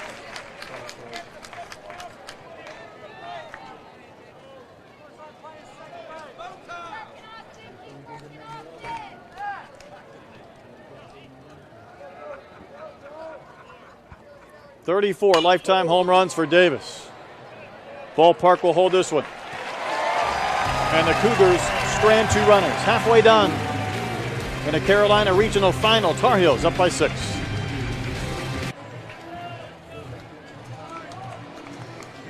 (9-3) North Carolina in front as this game heads into the bottom of the 5th inning.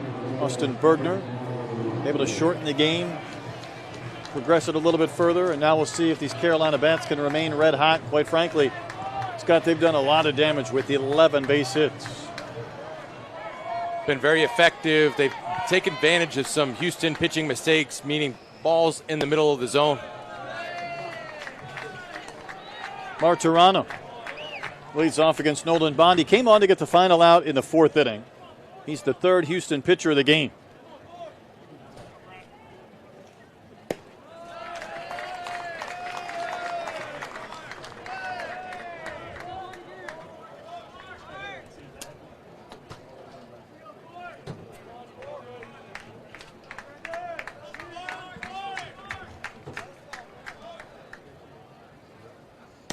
Storyline for us and the local media coming in was Carolina trying to avenge what happened last year, losing a couple of games to Davidson, not making it through their own regional as the number 2 national seed. And Coach Fox used the term gut-wrenching. He said it's a feeling that just doesn't go away, and he said if we win this regional, it might go away. Well, they're 12 outs away from putting that theory into practice to see if this will soothe the frustrations from last year and operative word is might. Might, and that's exactly it. You circle down. Tremendous rip from Martirano, and he's down on strikes. Bond has his fastball run back in. It gets underneath the hands of Martirano.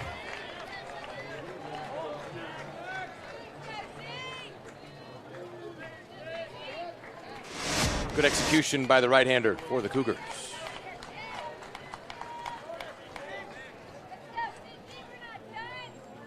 Here's Zach Gahagan.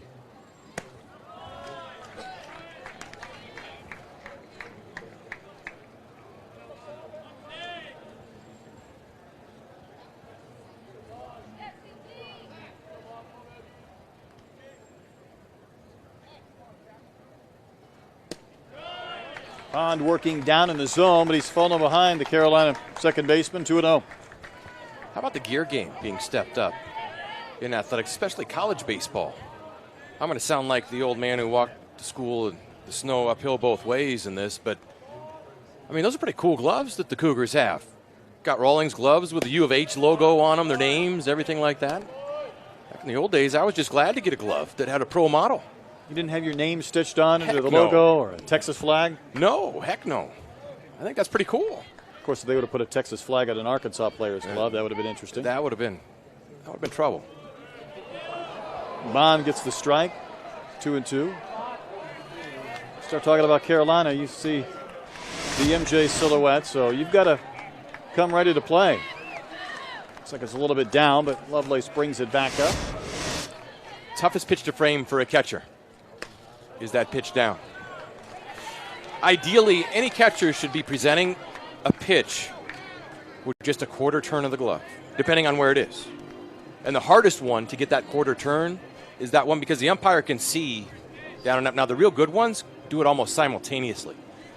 If I'm catching a sinker pitcher, a right-hander, and I'm inside, and it's here, I can just turn my glove like that and present the ball and steal some strikes. Gahagan loops one to right. 12th hit for North Carolina. Gahagan is able to fight this one off, dump it into right field. Yet another hit, the 12th of the game for the Tar Heels. That ball got in just a bit. It jammed him, but he's strong enough, and with the aluminum, can get that to the outfield.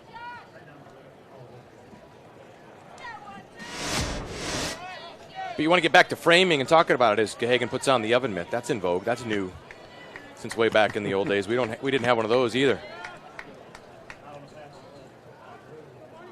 Except in your kitchen. That's right. Here's Ledowski.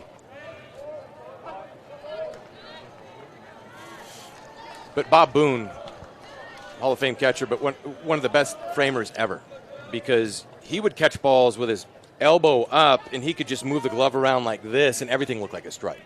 So when you're the umpire, all you see is this, and it gives the appearance that everyone's throwing the ball in the center of the plate. But it's hard to teach. I mean, it was just he's catching everything one-handed. But for the most part, that's a fine skill and an elevated skill that catchers have to learn is presentation to the umpire, the quarter turn in the frame on all the pitches. The toughest one is the one down, just below the knee. Ledowski rolls one to Hollis, should be two. A flip to Cold Iron, easily in time at first. We played 5 innings tonight. Carolina in front of Houston by 6. The road to Omaha started this weekend here in Chapel Hill. Here's our game summary. North Carolina leading 9-3, a 5-run third, a 3-run fourth. Boy, Datras and Bush right in the middle of things again. That's a lot of opportunities with runners in scoring position. And when you hit 500 with runners in scoring position, in this case tonight, the Tar Heels are 7 for 14. You're going to score a bunch of runs. They have. 9-3, they lead. Started with 64 teams on Friday. Once we get through tomorrow, unless weather causes more issues, we'll be down to 16. And the super regional field will be set. Bergner ready to crank it up in the Houston 6th inning.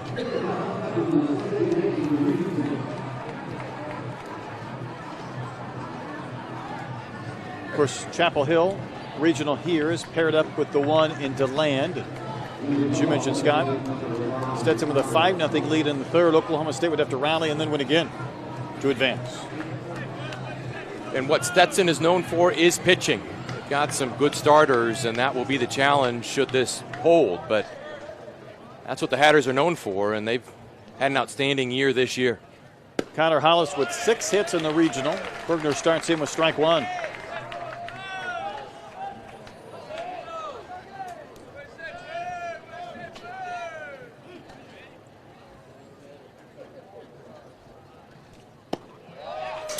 Gets the low strike.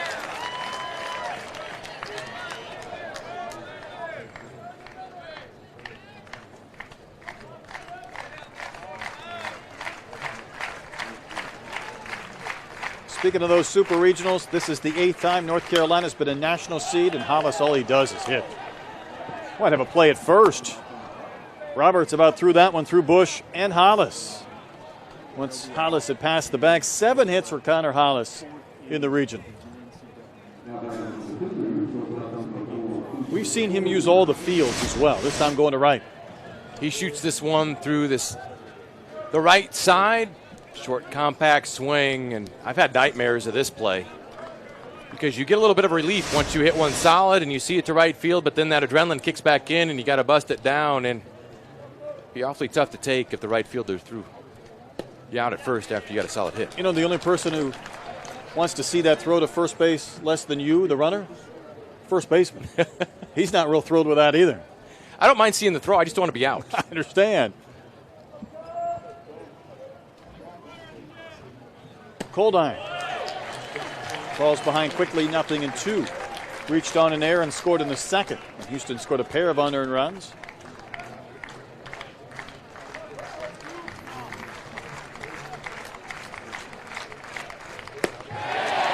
Chases the bender. Out number 1. 3 strikeouts for Bergner. Bergner shows a good breaking ball, and once he gets ahead, he can expand the zone and force Coldiron to try to cover more than he can handle. That breaking ball was an example. He gets the strikeout. Bergner's gone as deep as 8 innings in a ball game this year. I don't imagine he will do that tonight, but he's given the Tar Heels some length in this game, particularly if he can get through this inning. A little bit high to Landon Etzel. Gianluca Delatri went 5 innings last night for the Heels, and the bullpen came in to shut things down between Brett Daniels and Josh Hyatt. Hyatt did go 3.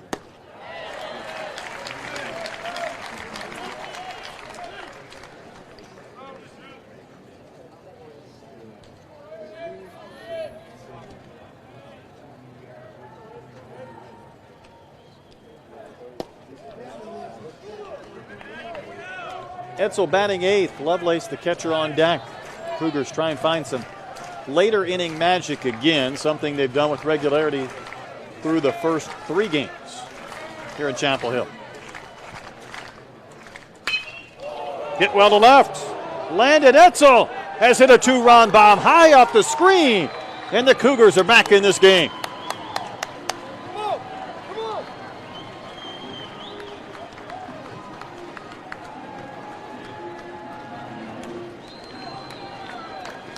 Well, that was Drew Minter who got a hold of that one. It was a fastball down the middle, number 8. And he took that pitch up. He's going to get Thor's hammer. Minter got a fastball and didn't miss it. You cannot sleep on these Cougars.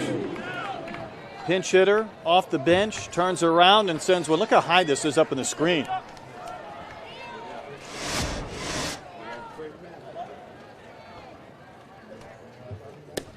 So it's a 9-5 game.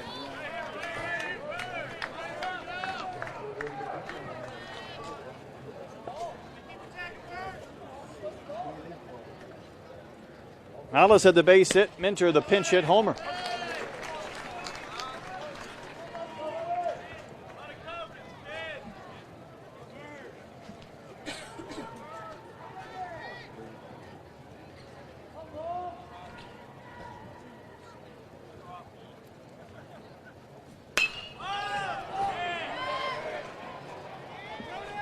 Roberts in very shallow right field will make the catch.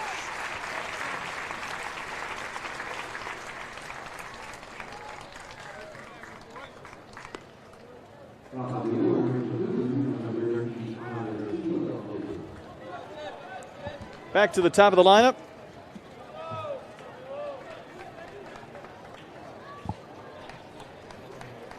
Coach Fox wants to make a pitching change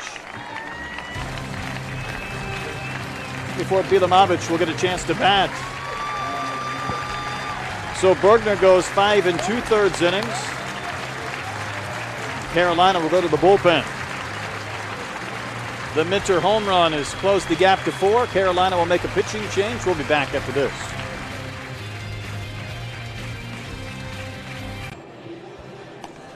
Bergner is done.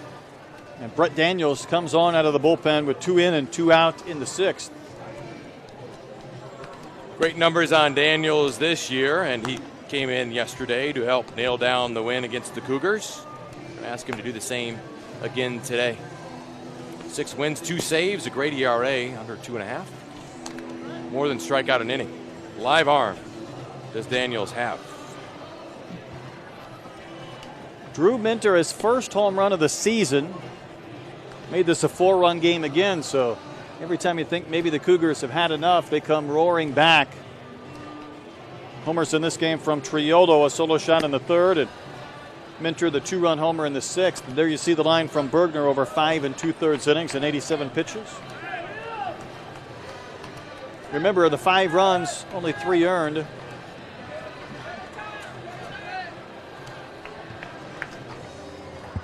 Now Daniels will see the leadoff hitter, Bilamovic.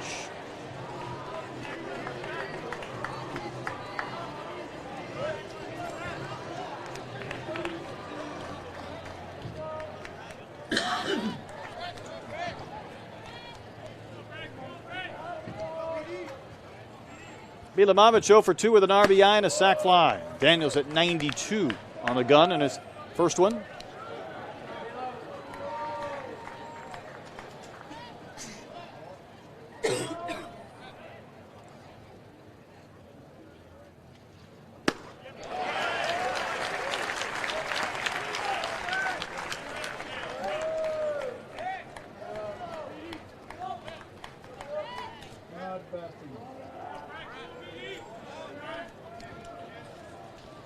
Daniels gave up a run on a couple of hits in an inning of work a night ago. Painting at the knee. Get ahead in this count.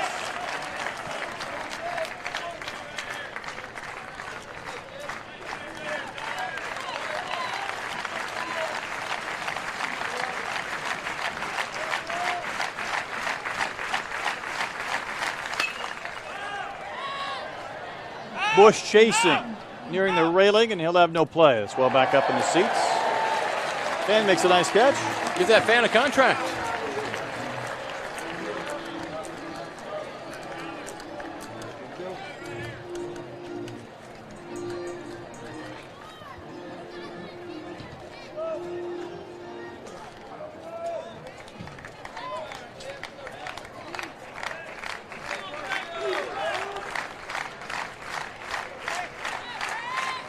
Martirano wants it down and away, and it came up.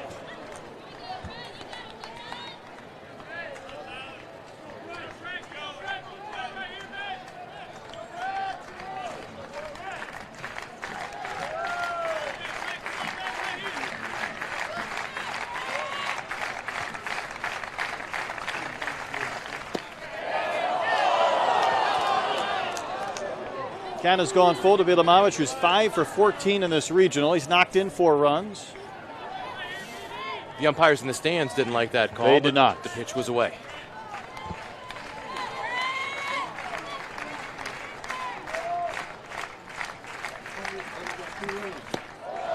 And ball 4. So here come the Cougars, albeit with 2 outs and the base is empty after the Minter home run.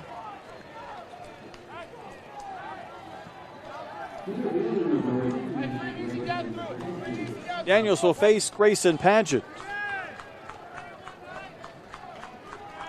Weren't the Cougars down 4 to Purdue at one Yes, they point were. during their game? And ran off 8 in a row. They're right where they want to be.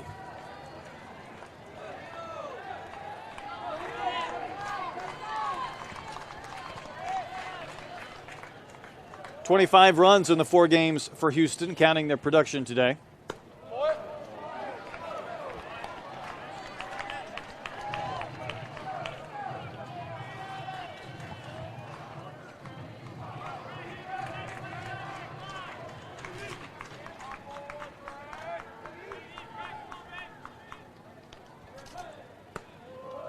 Two and 0 to Padgett, and Martirano will take the ball out to the mound.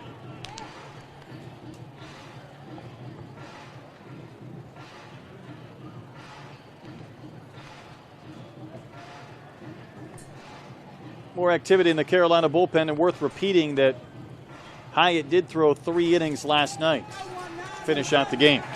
And it's Joey Lancelotti getting loose down in the Carolina pen.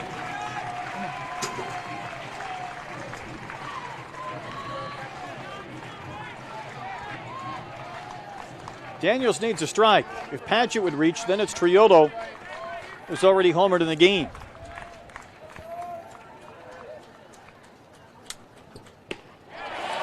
What a rip. He fell to a knee to Grayson Padgett. A la Reggie Jackson. What do you think he was trying to do? Came out of his shoes.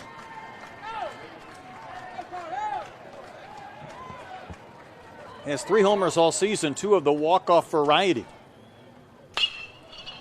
Pokes one to left. Freeman got to it, but had no chance to get either runner.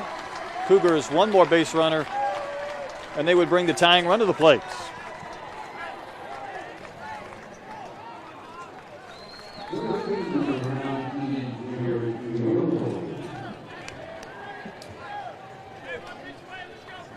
Daniels now has to face Triolo, who singled, homered, and walked. Been a tough out all regional, but there's some thunder in that bat.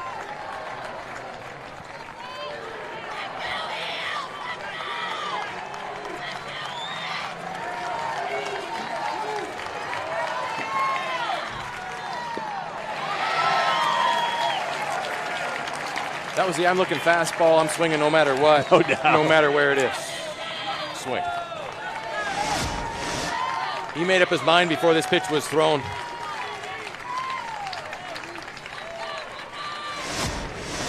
It's not a good feeling. You see that one bounce in the dirt.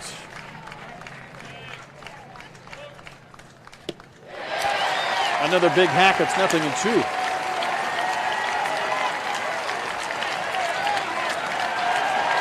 Even though the Cougars have scored 2 runs this inning, this crowd's going to take some momentum if Houston strands 2 men on the bases.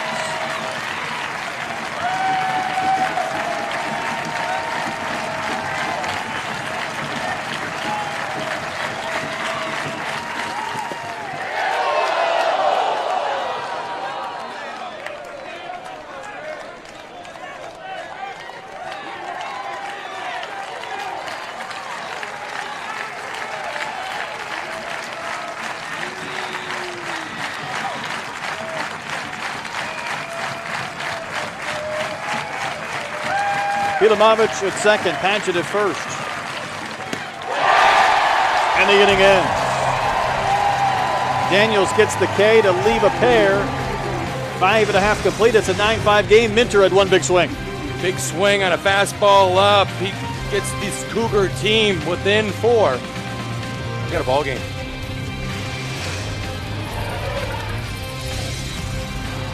They're doing a brisk business at the Bosch Pit Grill. Boshemer Stadium. Might be time to get up and stretch them out. We've had a lot of baseball. 9-5 Tar Heels lead through 5.5 innings. Bond back to the mound, and Kyle Datras, the top of the lineup, will begin things for Carolina. Coach Fox had a simple description of Datras before this regional started. He said, "This kid's a winner." It's a high compliment. Multi-sport athlete from Pennsylvania. That is choice of sports. Mike Fox is very pleased he chose baseball in Carolina. I bet he is. A homer leading off the game, a single, a couple of runs scored. 5 hits in the regional.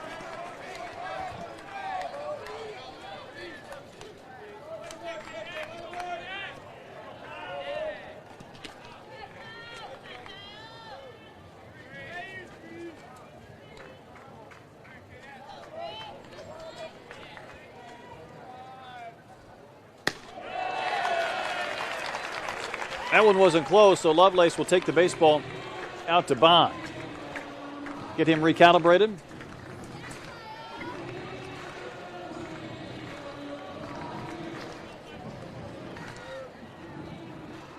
The ESPN networks bring you every game on the road to Omaha, starting with regional coverage on ESPN2, LHN, the SEC network, and ESPN3.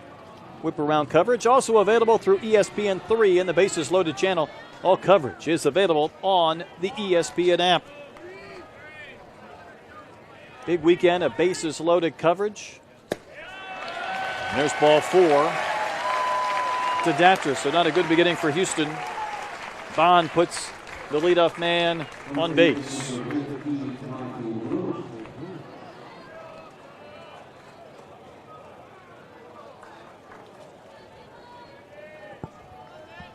Tar Heels have had runners on base all game, and that's been the enemy for the Cougars today, because whether it's the 12 hits or mix in some walks, a couple of errors have been big.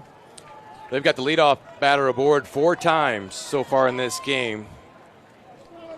This being the 4th, the Heels have scored 3 earlier times. Michael Bush bats with Datras at first. 2 more hits tonight, 2 more RBIs for Bush.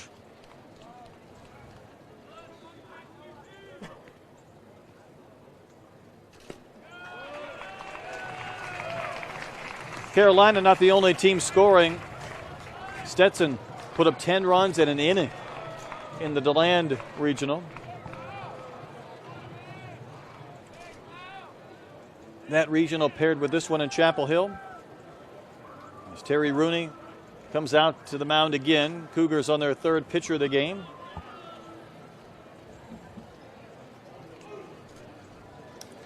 It's Kyle Ott getting loose down in the Houston bullpen. Ott was one of the 5 pitchers the Cougars used in game 1. Did not get an out. It's one of the ways you manage a potential doubleheader situation is you spread the wealth and give them just a little bit of work in each game. Carter Henry's there, but I don't think he's exactly getting ready to come in.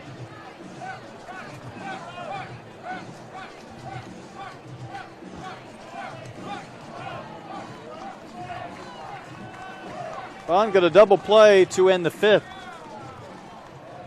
He'd like to, if nothing else, at least retire Bush. It's one potent bat that he could send back to the dugout, not have to worry about this inning. Carolina's had a 5-run inning, a 3-run inning tonight.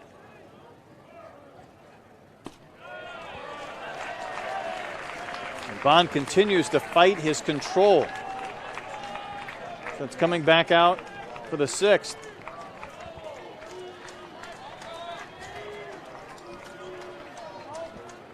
Terry Rooney just paid a mound visit. The last thing he wants to see is get back to the dugout and have a couple of more pitches missed, and that's what happened.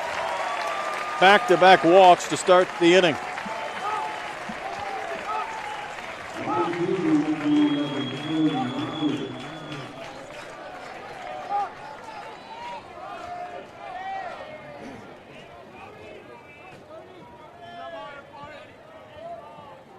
Deep breath for Bond before he gets to face the 3-hole hitter in Cody Roberts, who has a single and an RBI tonight.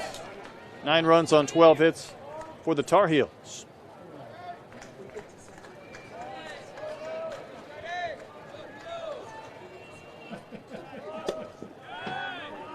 Roberts squared to bunt, but again Bond misses.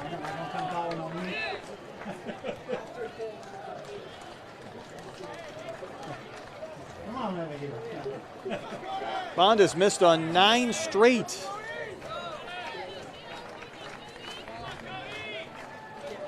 Roberts might just throw that bat out there to try and disrupt Bond again as if he's needed to. He's going to go ahead and bunt after 9 straight had missed, but he bunts it foul.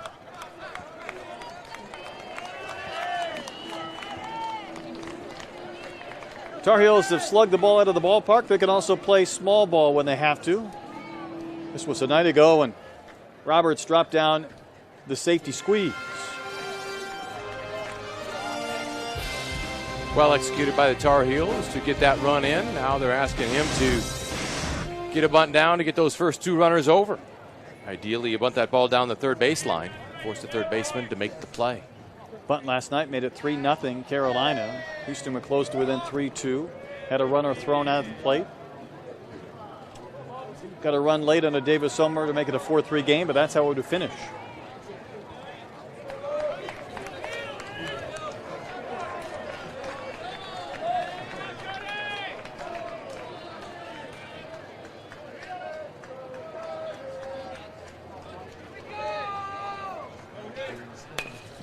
Once again, Roberts will bunt.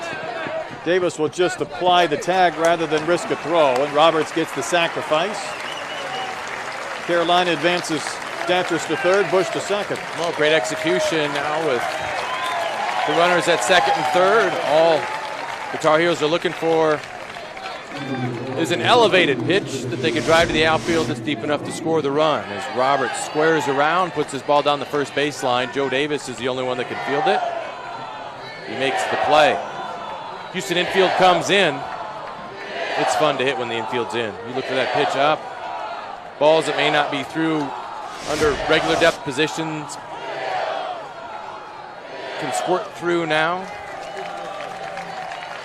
Brandon Riley's going to look for a pitch up, try to put a good swing on it. The single back in the third inning produced a Carolina run.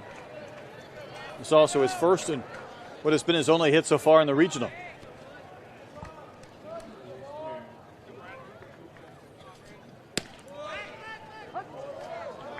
Bond able to start Riley with the strike.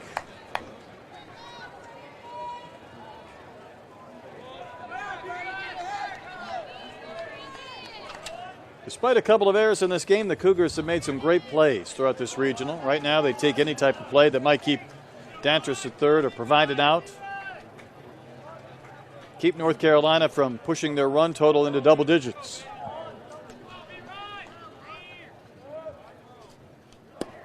Lovelace had to fire out of his crouch in order to snag that baseball.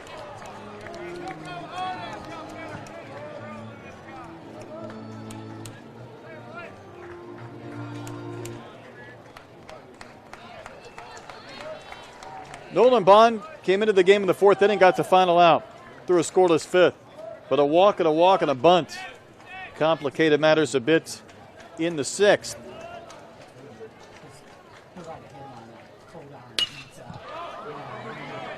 Tracking into the corner. Long run for Bilamovic. He'll take a bounce and propel out of play.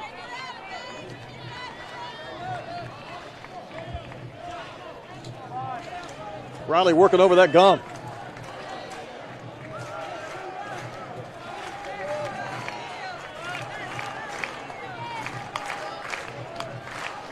.47 RBIs for the cleanup hitter. Carolina's had a variety of different lineups this year, but Riley's been in that 4 spot a lot down the stretch. You get opportunities like this, second and third, 1 out. Nolan Bond on the hill for the first time in this regional.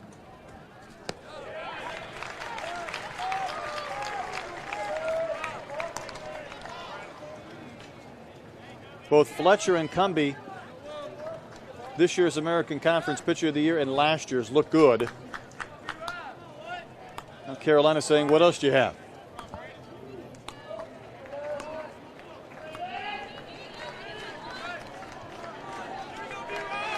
Cougars had to get 27 outs just to advance back to this game.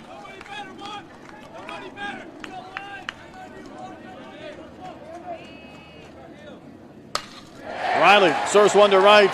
Minter coming in. He'll make the catch. Dantrus will tag. My goodness, that throw's heading into the dugout. And 2 runs are going to score. 2 bases on an overthrow that gets into the stands from the outfield or the dugout. Adrenaline takes over for Minter as this line drive comes out to him, and he's going to uncork a throw, but he does. But it's a bit high. The crowd started to ooh and ah right here. That ball's out of your picture. Mike Fox just points to Michael Bush and sends him towards the plate. 11-5 North Carolina.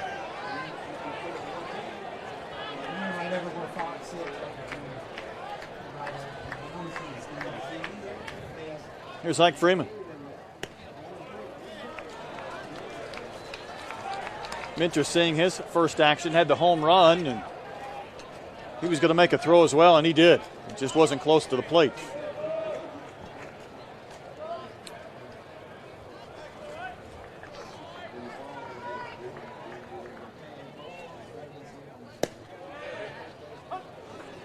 Ball and a strike to Freeman, the shortstop batting fifth. So the two walks that Bond issued to start this inning both cashed in for runs on one play. Give a team extra chances, they're going to take advantage.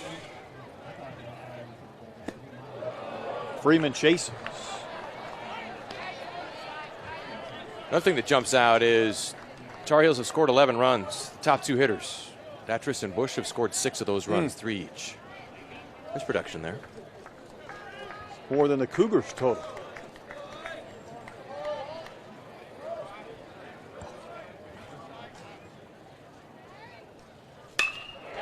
Freeman gets another base hit. That's the 13th for the Tar Heels. And they have found their stroke in this game.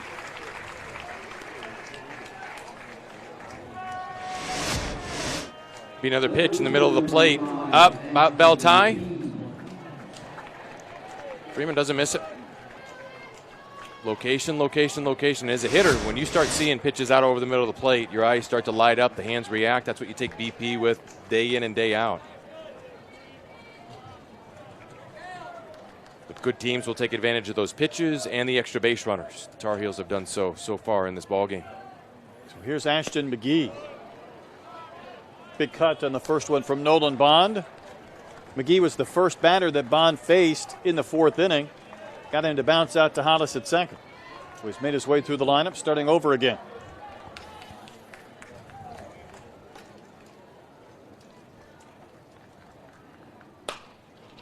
Soft grounder by the mound. Cold Iron will charge, scoop, and throw, and that ends the inning.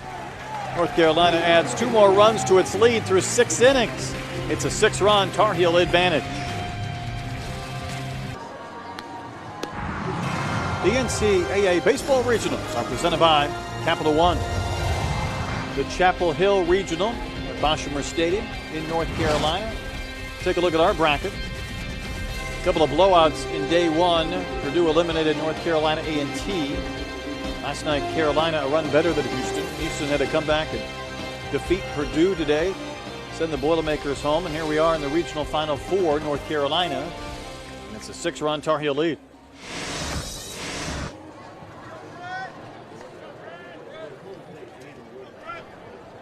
Cougars have 9 outs left.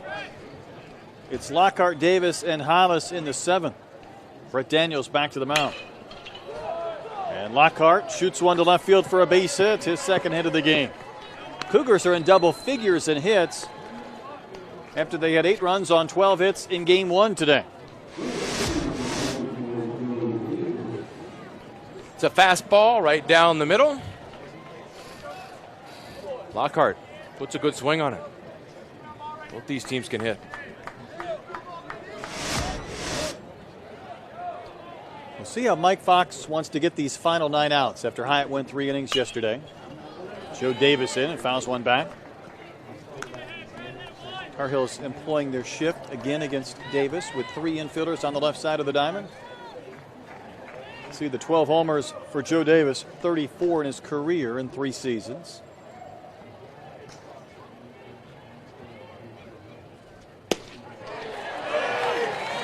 Well placed. 0-2 to the Cougars' first baseman. And there's the shift employed against Davis.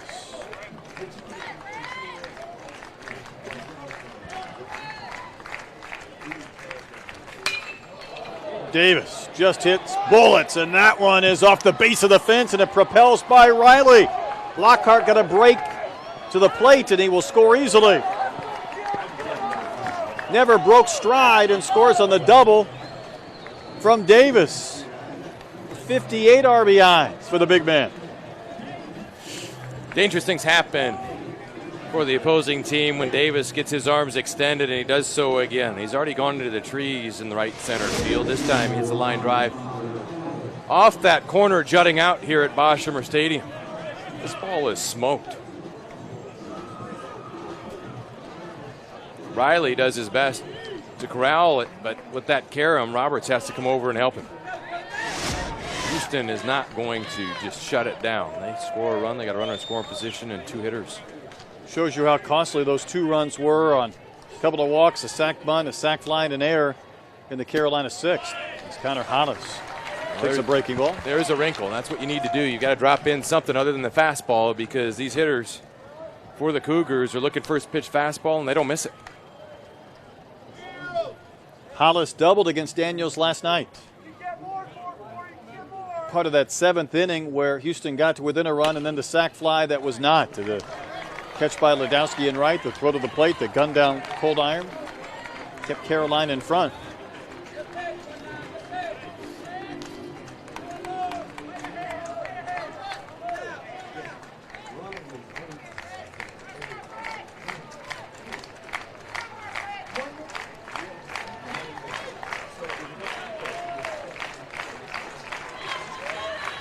Single by Lockhart, an RBI double from Davis to start the top of the 7th.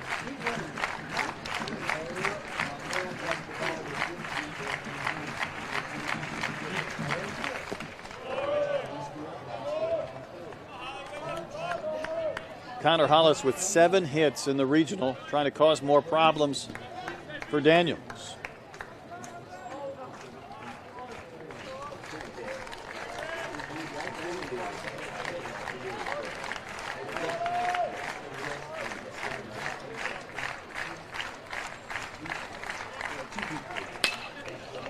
Hollis to right, traveling to Roberts.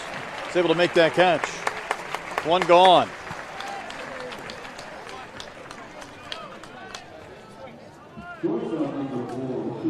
Cougars use the entire ballpark. We've seen them go down the lines with extra base hits, a couple of opposite field home runs.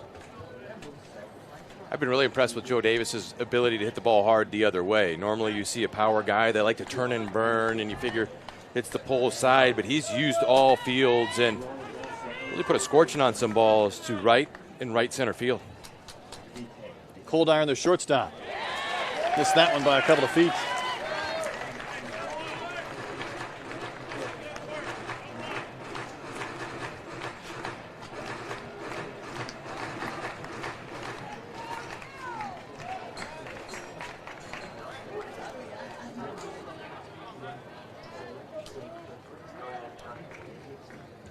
Houston trying to cut into this 5-run deficit. No balls and 2 strikes. The cold iron who bats 7th in the Houston lineup.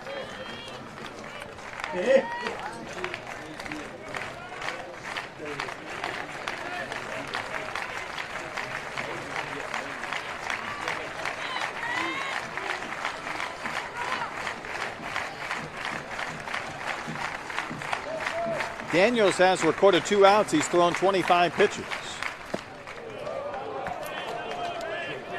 Curve finished downstairs. Cold iron would not chase.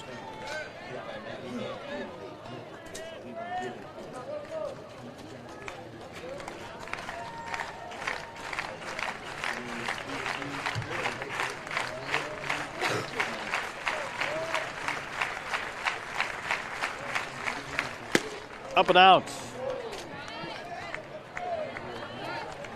Base hit from Cold Iron would really make things interesting for the Cougars. Activity going in the Carolina bullpen would accelerate that, I'm sure.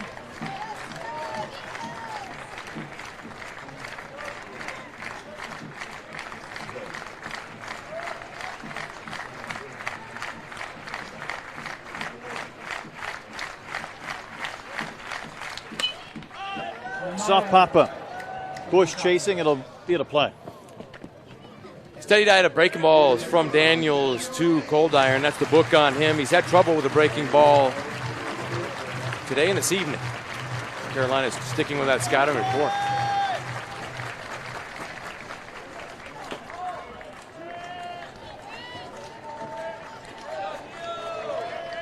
Daniels wants a new baseball, and for Cold Iron, he came into this regional hitting well below 200, but these at-bats, Scott, maybe for a guy like Cold Iron or Lovelace, I think have been more important than any others. I mean, these guys have been able to gain some confidence. Right. Build towards the later of a season where overall the numbers may not look as good as they would like by any stretch, but chance to hold their own.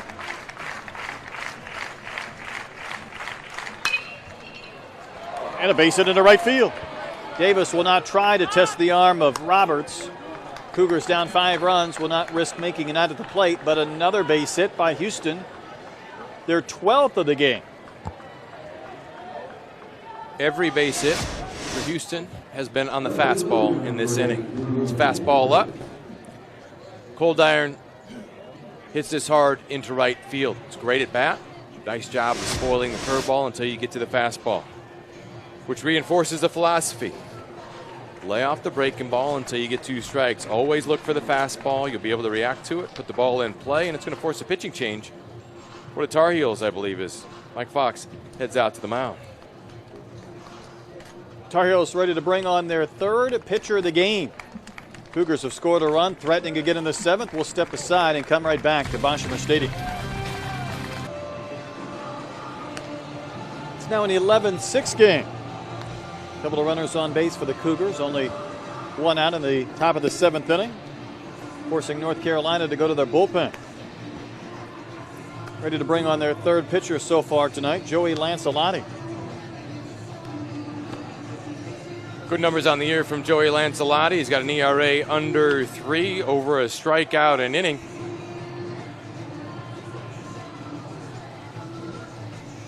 He'll throw the fastball and that curveball, and those are his out pitches. And he's going to be looking to rolling a 2-ball here for the Tar Heels as the Cougars have runners on 1st and 3rd.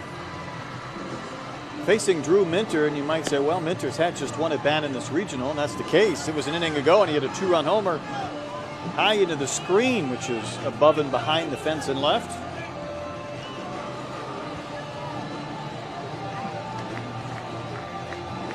He's hit one over the fence, and he's thrown one over the fence, or at least into the dugout from right field.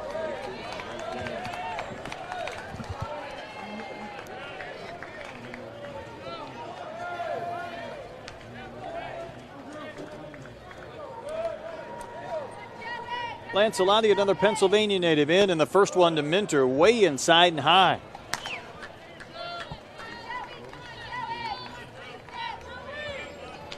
Cougars have now scored in 4 different innings, still trailing by 5, and Lancelotti bringing his low to mid-90s fastball into the game.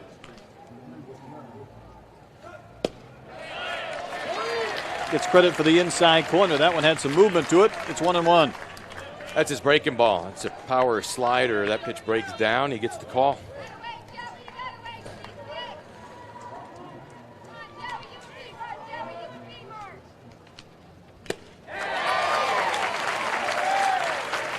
Fouled right into the glove of Martirano.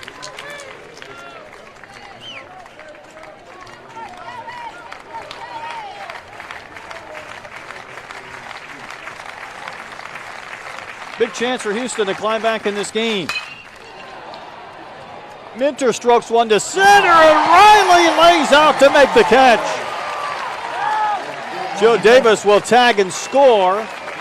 It's a 4-run game, but Riley may have saved an even bigger inning. Minter hits another one on the nose. It's a breaking ball up. He hits it hard, but how about Riley? Covering some ground and making up some ground as he leaves his feet to catch this baseball. How many great catches have we seen in the outfield in this region? Joe Davis will score easily on the play as Riley laid out. 2 outs in the inning, but Houston climbs within 1 swing of the bat should they load the bases. Cougars going to their bench.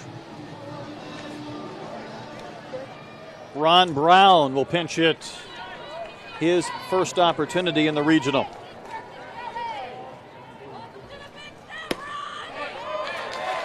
He sees 94 after being stationary on that bench for a few days. I can empathize. Can't be fun.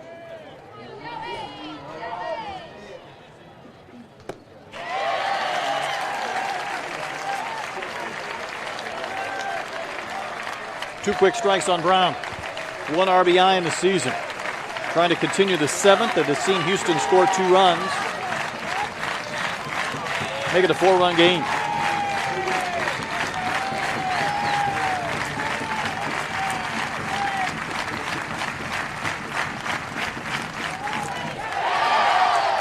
Big swing and the ball in the dirt.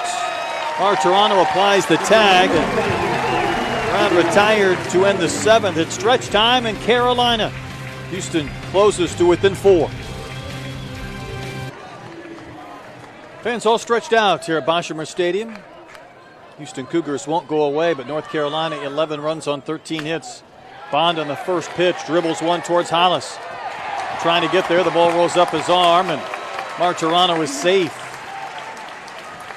A lot of ground to cover for Hollis. He was trying to scoop and be able to throw in one motion and could not do it.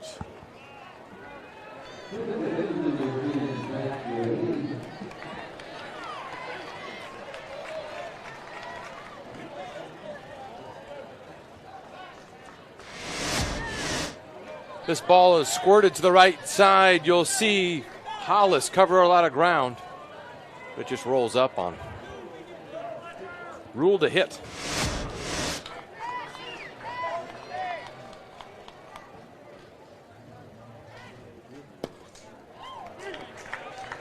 Charlie Bartlett, the new catcher, working with Bond.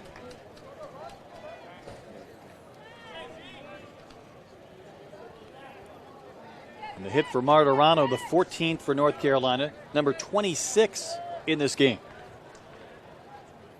Zach Gahagan has 2 of those.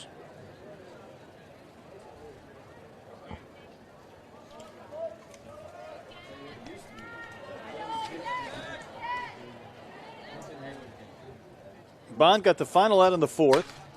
Pitched in the 5th and the 6th. That fly ball tracking to deep left field, and it's gone.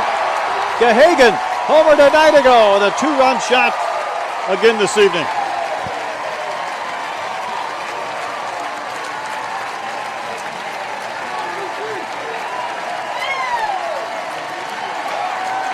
It's a fastball up. Gahagan doesn't miss it.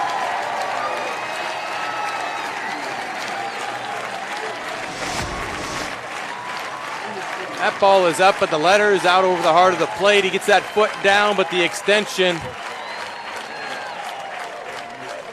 Gahagan knew it. Bilamovich tried to time his leap to no avail. 13 runs for Carolina. That ball stayed in the netting for a souvenir. Last 2 innings that Houston has scored 2 runs, Carolina has had the answer. Quickly. Coach Rooney will call to the bullpen to bring on another Cougar pitcher. This will be the 4th in the game, assuming he can get the bullpen gate open. Well, here we go. He's just climbing up and over. Youth is wasted on the young. We'll step aside. 13-7, North Carolina.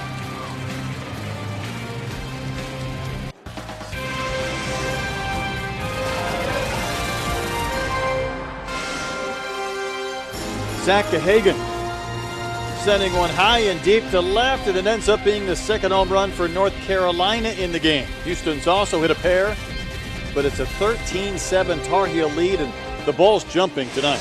It is, especially on those fastballs up. Neither team's hitters are missing them. It's going to be important for the pitchers to be able to locate their breaking stuff, and that'll be the first order of business for Kyle Lott, who comes into this game for the Cougars. Great numbers on the year. He threw earlier in their win against Purdue. But Todd Whitting is going to need help from a lot of arms to get through this one if they want to see tomorrow. For the Cougars, their 4th game over the course of the regional, and you start to get thin on pitching. But, Scott, you mentioned it several times. We have 27 hits and 20 runs in this game, but you go back and you see them on replay. They're fastballs. They're elevated. They're catching too much of the plate. Probably not a teaching moment per se, but you realize when you don't change speeds or eye levels, whatever the case may be, these hitters can do some damage.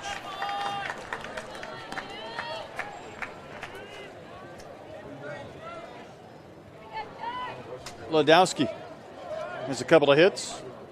The DH tonight. Hit into a double play in his last at bat. Ott spins that one in for a strike.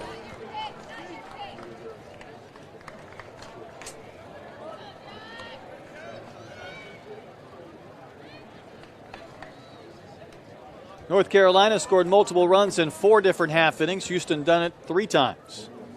Then again, North Carolina did have a 5-run inning mixed in.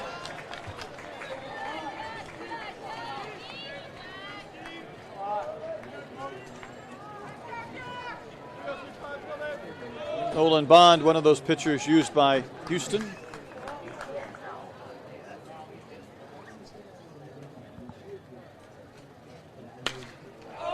Ladowski out in front. Pops it up towards Triolo. That's the first end of the inning. So Ott gets the first man that he faces. For more coverage of the Division I baseball regionals and interactive brackets, go to NCAA.com. Brett Dolan, Scott Pose in Chapel Hill, North Carolina, trying to clinch their regional championship tonight and get ready to host a Super. Should they be able to close tonight's game out, it looks more and more likely that the Stetson Hatters will be coming to town next weekend. They're up big in their regional down in DeLand. It's Kyle Datras. 2 hits, scored 3 runs. He's homered. Busy night, but then again, a busy season when you look at the numbers on the bottom of that ledger. His on-base percentage is one of those that just pops off the screen, 434. Good pitch from Ott. Breaking ball that backed up, but he got the strike. He's gone to school. He's seen what's happening. He's been spinning that break pretty regularly, and that's how he got Ladowski. Staying away from the fastball, forcing those hitters to make an adjustment.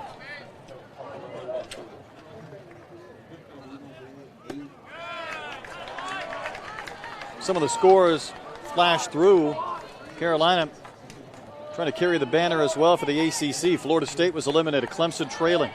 North Carolina State losing to Auburn big across town. That got a loud reaction when the PA announcer gave it to the Tar Heel fans.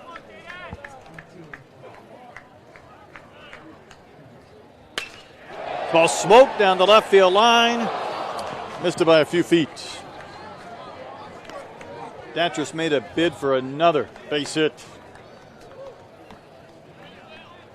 The danger of throwing a lot of breaking balls is you can hang one. This one was hanging. Datras nearly made Ott pay. There's got to be a mix, but the mix has to have good location.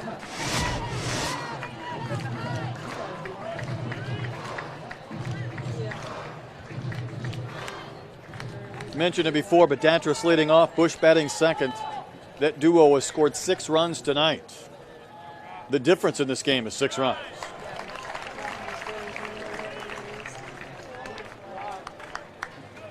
I don't know what the number would have been, and Todd Whitting's been through this dance before. He knows you start to get thin when you played one more game than your opponent. If you would have told him before the contest he'd have 7 runs into the bottom of the 7th, I'm guessing he'd probably take it. You feel pretty good about that? I would have taken a step backwards if I was the one to tell him he would have given up 13 at this point. Datras wears that one. Ball stuck in his pocket.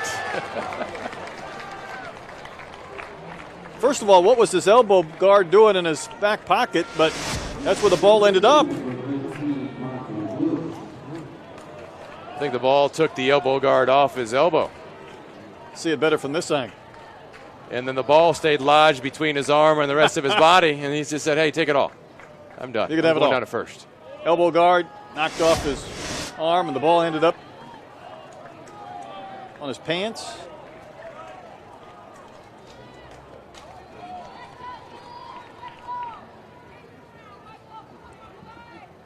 It's Michael Bush.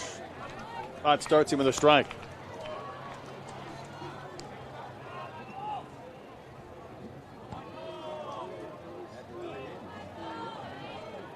Six hits, 6 RBIs in the regional. And by the way, that's not even in 3 complete games for Bush.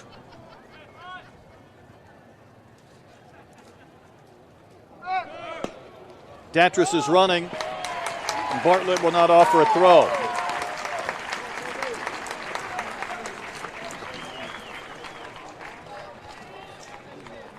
First inning behind the plate for Bartlett. That'll make Datras 12 of 14 on the year. Carolina looking to apply the pressure, and Mike Fox has seen Houston and scouted them. He knows they can put up a lot of runs. He's not taking any chances on whether they can close out this regional tonight. He's going to find a way to get runners in scoring position, even if they are up 6 late. I'm guessing he still doesn't feel comfortable. Feels pretty good, but not comfortable the way that he's seen Houston continue to come back in games. You never know. But that's the difference between the college and the pro game. You do that in a pro game, I wouldn't be digging in at the plate. That's right. Might be a few unhappy folks. That's where the unwritten rules of baseball, they're out there, but they're different for the levels. And here, when the regionals on the line, or in this case, a super regional, you're going to throw that out the window and get as many runs as you possibly can, especially after that bitter defeat last year. You don't take it for granted.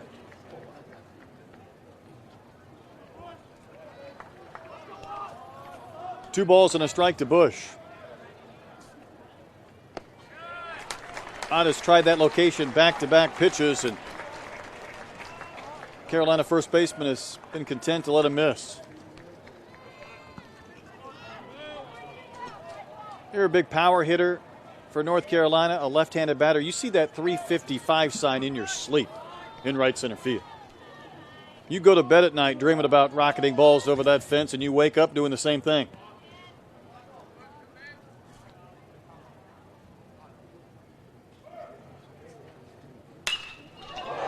Up the middle, past cold iron. Datris will be waved in. He will score without a throw. And the Tar Heels have kicked another extra point, 14-7. The story of this game is the production at the top of the order between Bush and Datris, and they continue to do so in the 7th inning. Bush got a fastball that he can handle. He drives it through the middle after Datris is stolen second by reaching on the hit by pitch. Scoring position, you can score, and he does easily. Standing up. Ott was lucky to get out of the way of that ball. It went behind his back. He tried to slither towards first. It's a 3-run inning for North Carolina, still only 1 out. And here's Cody Roberts.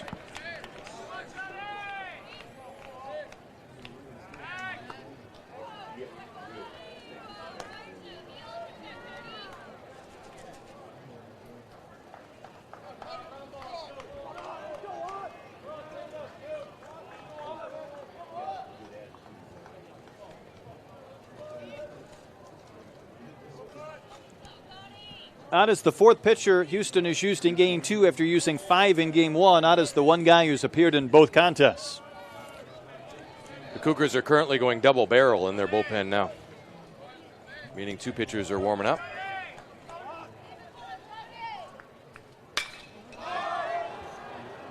That's going to take a long time to come down.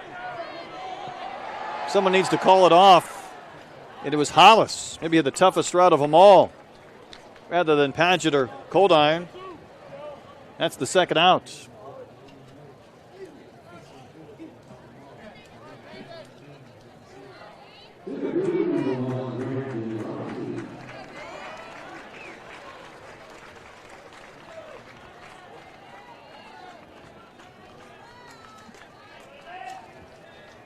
Ott and out away from sending this to the 8th, although it's back to a 7-run lead for North Carolina.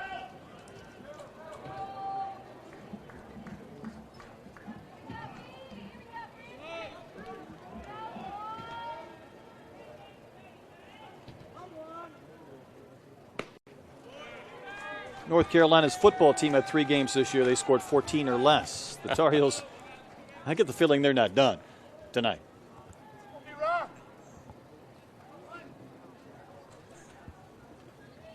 They had a 5-run third. They've had a pair of 3-run innings, counting this one. Riley had a sacrifice fly an inning ago, but 2 runs scored because Minter's throw sailed right into the North Carolina dugout.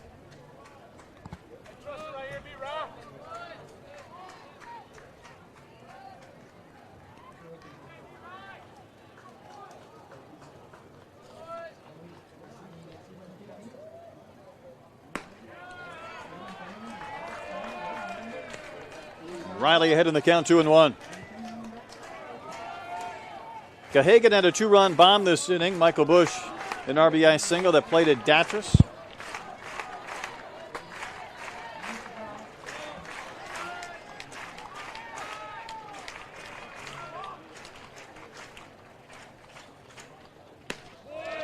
Just off the corner. Bartlett, the new catcher, held that for an extra second, but the count 3 balls and a strike. The drop of the head really tells you he wanted that call badly.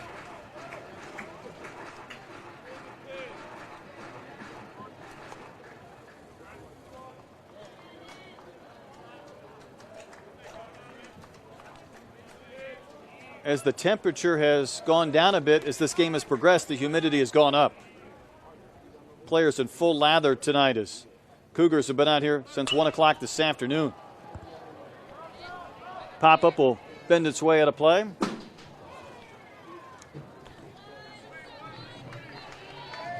Took 3 hours and 40 minutes for the Cougars to get an 8-4 win, and one time they were down 4-0. Had to come back, score 8 runs to get the victory. There was about an hour and 15 minutes between games, and I watched North Carolina run out and take infield, and they're making noise, jumping for joy, and they're fresh. They'd been rested all day, and Cougars grabbed a sandwich and a glass of water, and they're right back at it. Tried to find as much shade as they could as they were resting. But that's the benefits and the spoils of winning the game last night and staying in the upper part of the bracket. Yes, to the winner goes the spoils after day 2 of a regional.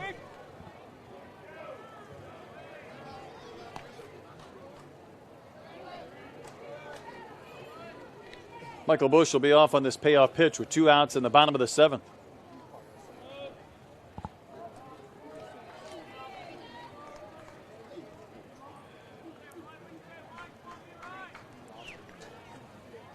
"21 runs on 28 hits so far in this game.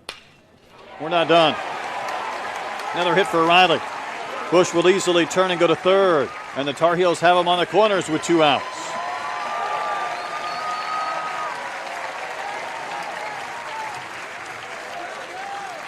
Hitting is contagious, and once this team starts to light fire, everybody does. Riley was struggling, but is no longer. As he got a pitch on the inside part of the plate and uses that hole with a runner at first base. Can't do it any better. Carolina continues the hot hitting. Atmas face Ike Freeman, the 8th Tar Heel to bat here in the 7th.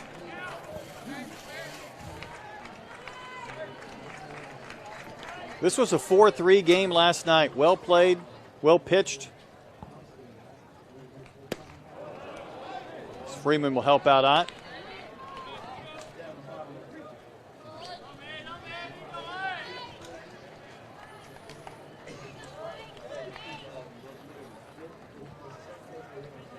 Coach Fox called Freeman his team MVP this year. In the regionals, a lot of competition with Datras and Bush and others. Gahagan's had a couple of home runs.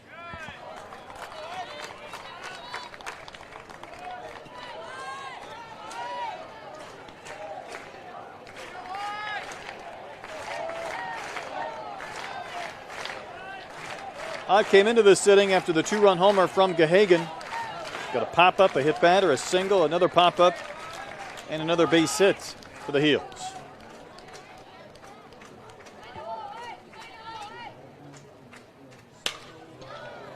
Cold Iron waits back on that ball. He'll have to go the long way to first, and a strong throw ends the 7th, not before North Carolina tacks on 3 more runs. We've got a football score through 7, 14-7, Tar Heels. 14-7 our score, North Carolina leading. Houston has 6 outs left, trying to extend their season. Force a game 7 tomorrow here in Chapel Hill. Cougars have run into a buzzsaw named Kyle Datras and Michael Bush. How's that for a combined line score? Heck of a 1-2 punch at the top of the Carolina order. 7 runs between them. That duo scored 7. Houston scored 7. And Lancelotti looks at Bilamovich in the top of the Cougar lineup. Throw went right over his head.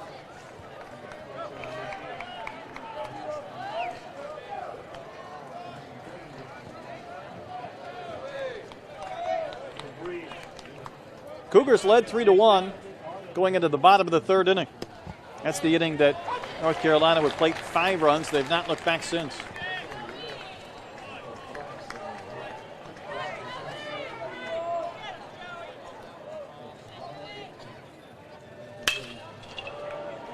That is the 13th base hit for Houston.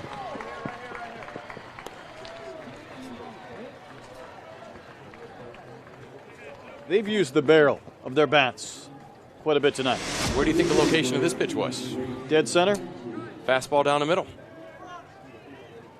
His team can turn around a fastball. Bilamavich doesn't miss it. But when you're up 7, force them to hit it. You got 7 guys behind your pitcher. An 8th helping you behind the plate. Let them work for you. Grayson Padgett has a pair of base hits. Good pick by Martorano.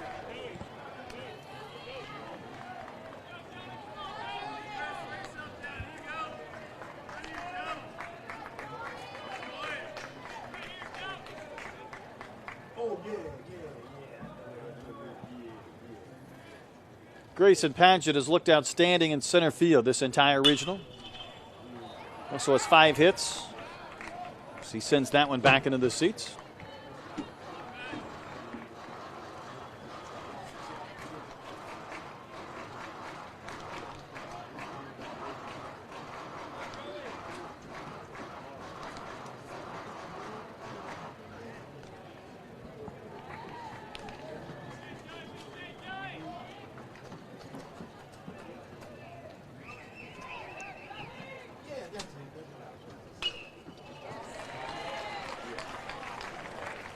Padgett gets a base hit, then here we go again with the Cougars. It'll be Triolo and Lockhart and Davis, the next 3 hitters scheduled.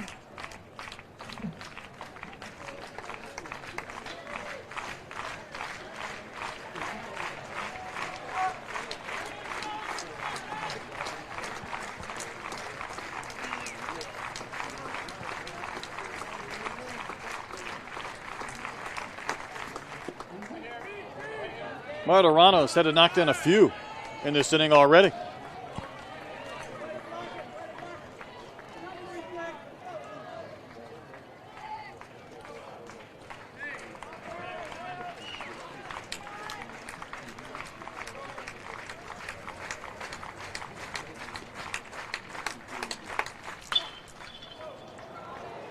See if this one stays fair, and it will. Parachuted in. Bilamavich to third, and Padgett will take off and advance to second. Never broke stride. Cougars have 14 hits.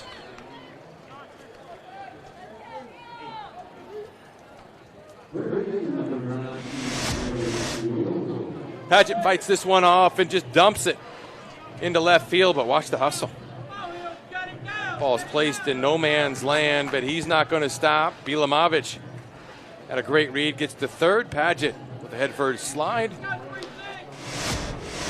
Runners in second, third, nobody out for the Cougars.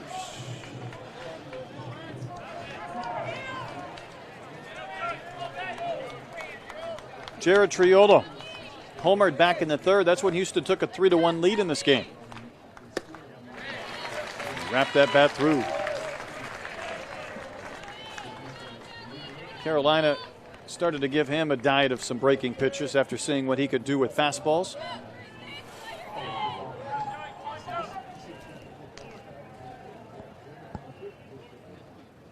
They're also throwing him because they've seen that Triolo is committing very early. You aren't when kidding. He's going to swing.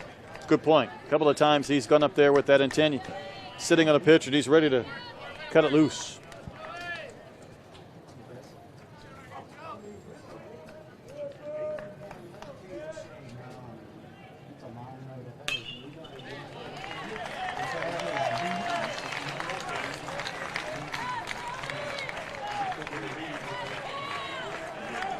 Lancelotti got the final 2 outs in the 7th.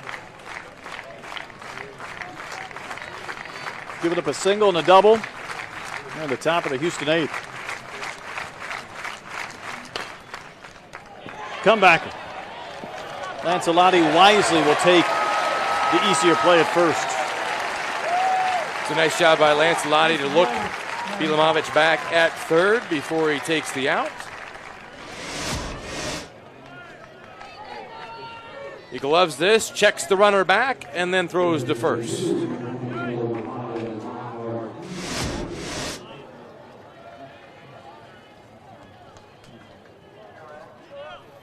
If you're the Tar Heels, you're thinking outs. You need 5 more.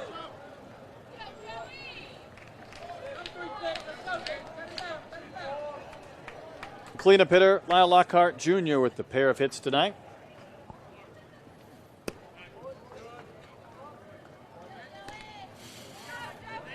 There's also some weather in the area, not immediately, but some lightning strikes in the outer perimeter.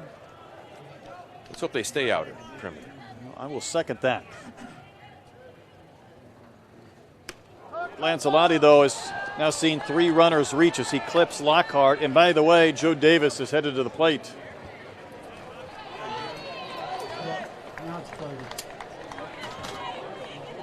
This could be a 3-run game in a hurry.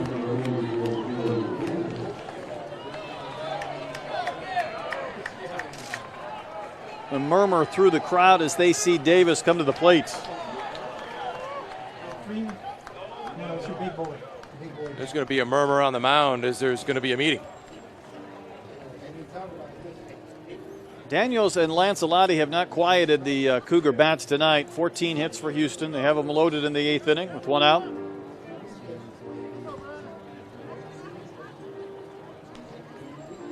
Coach Fox already, he doesn't waste any time. He makes that call for the bullpen the minute he comes out of the dugout.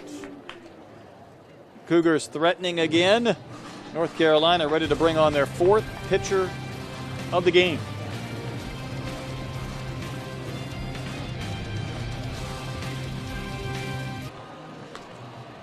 Josh Hyatt comes into the game for North Carolina with the Cougars having the bases loaded and 1 out.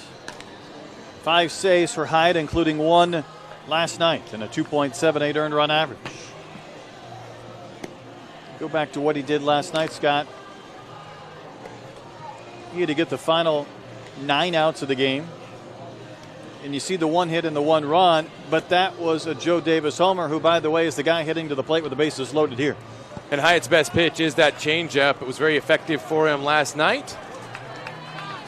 And expect him to use that extensively in this outing this evening.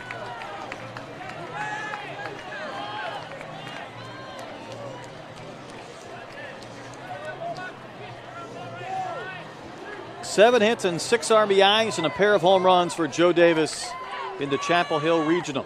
And he has started to hit some lasers around Boshemer Stadium.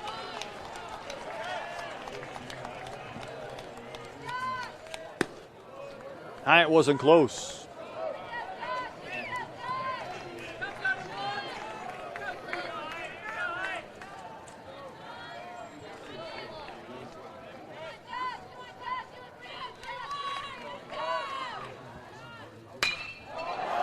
High fly, deep right field. His name is Joe Davis, and he just hits bombs.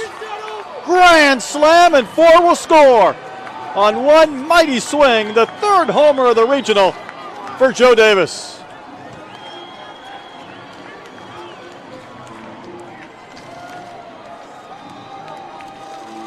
My goodness, what a few days for the Cougars DH / first baseman / power hitter. The Cougars don't quit, and Davis has some pop the other way. It's a fastball, center cut, maybe a little bit away, but anytime that Davis can get his arms extended, that's good for the Cougars. Mentioned that hitters go to sleep thinking about that porch and right center field here at Boshemer Stadium. Josh Hyatt is going to be seeing Joe Davis in his nightmares. 2 at-bats, 2 home runs. It's a 3-run game.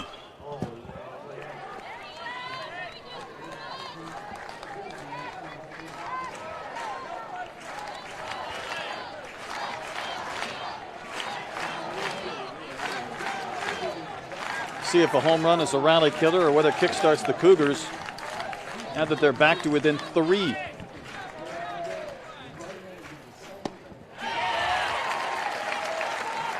no matter how this turns out, one thing that's going to stick in my mind is the resiliency of this Houston Cougar team. No matter how much they're down, late in games, they swing the sticks. I don't think they've ever stopped. 15 hits and 11 runs. It's a credit to Todd Whitting and his coaching staff. And that was a scouting report. We knew they swung the bats coming in, but they have delivered. And so many things have gone right for North Carolina, but they're going to have to figure out how to get outs at the end of games.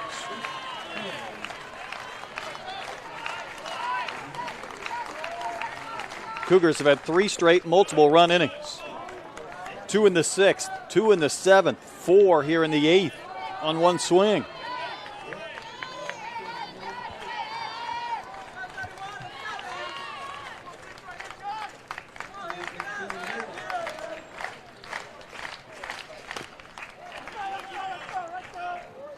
And Hollis stays alive. Hollis flied out and lined out, but he has 2 hits. He scored 2 runs. Had 7 hits in the regional.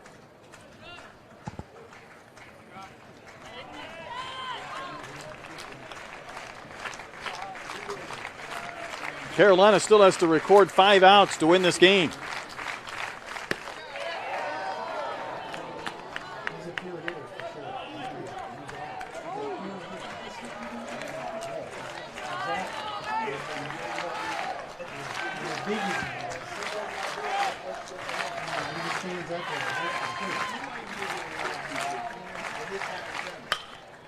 And Connor Hollis will spray one. That's down the right field line and in for a base hit.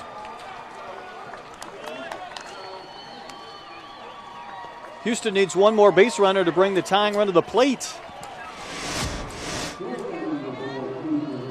Hollis fights this pitch off. It's in, but he's able to keep it inside the line down the right field line.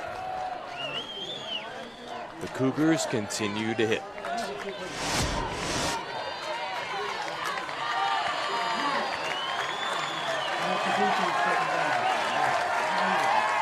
Fans have seen enough. They're trying to will Hyatt to some outs. Here's Koldine. Instead, a ball to the screen of the backstop. Takes away the possibility for a double play. The Cougars hit into 4 of those earlier today. There's Hollis at second.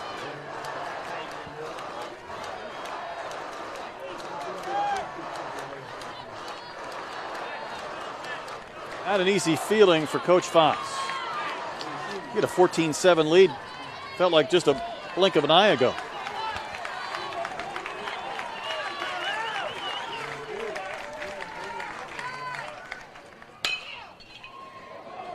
A play for Freeman. A reach from Bush, and that is the second out.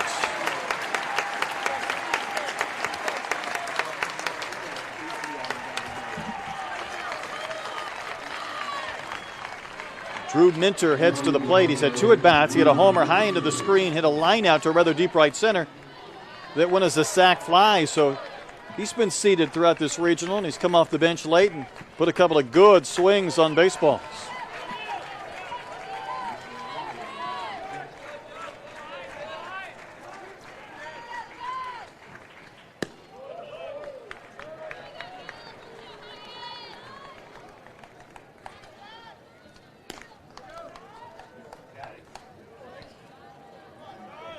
Martirano has come up lame here as this ball comes back.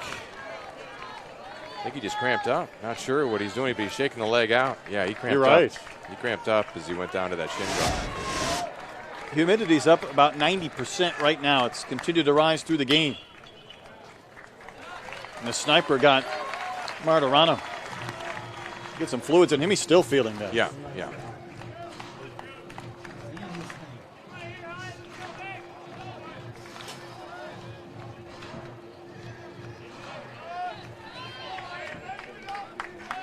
You can take the kid out of Jersey for a Carolina summer. A little bit warmer in the south, and Minter cuts through a pitch.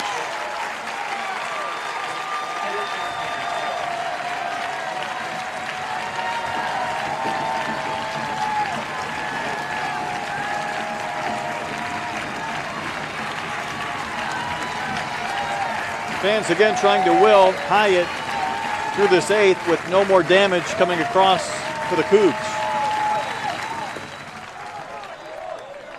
Nice backhand by Martirano.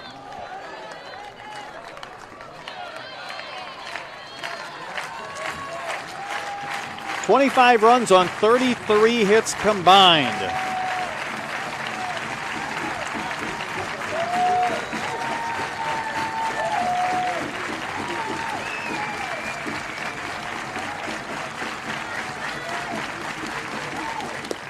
And Minter is retired to end the inning. Cougars leave a man. They score 4 on one big swing from Joe Davis. He got his arms extended, and he pulled these Cougars within 3. We got a ball game late here at Bosherman.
On our 9th pitcher of the game, it's Travis Sundgren for the Houston Cougars.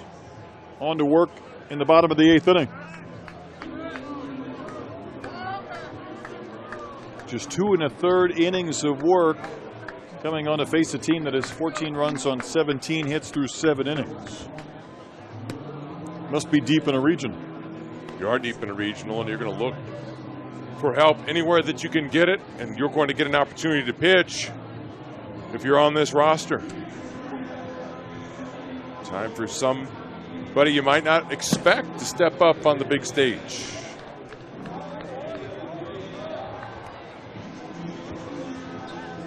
So the Cougars used 5 in game 1 to defeat Purdue in an elimination game. 5 more pitchers tonight. They would just love to see Sundgren get some quick outs and get their bats back to the plate in the 9th. See if they have another big inning in them.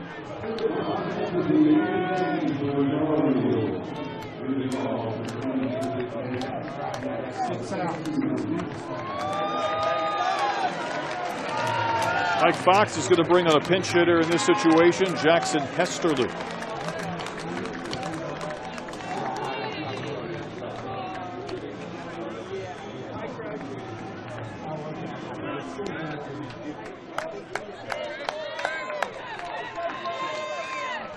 Hesterly had a pinch hit grand slam earlier this season.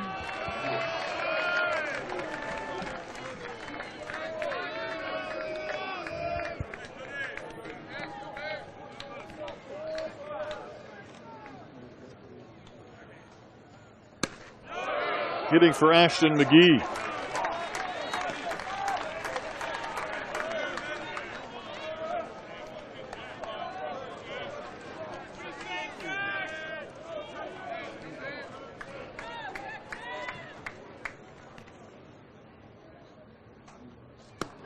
First 3 have missed to the Carolina pinch hitter.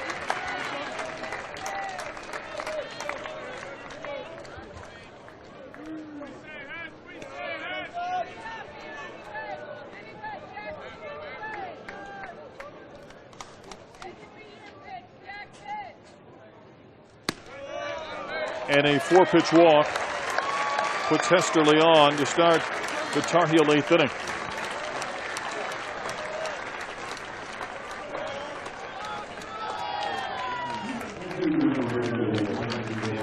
Hesterly doesn't stay in this game long as Enweiler will run at first.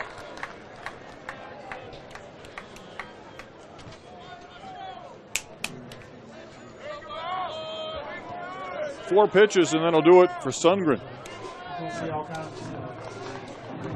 Well, they still can't figure out how to get that bullpen gate open. You think with as many times as they've gone to the bullpen, they'd have that thing in better shape. Hop the fence. He's not going to jump. He's going to do it the old-fashioned way. We'll step out 14-11, North Carolina.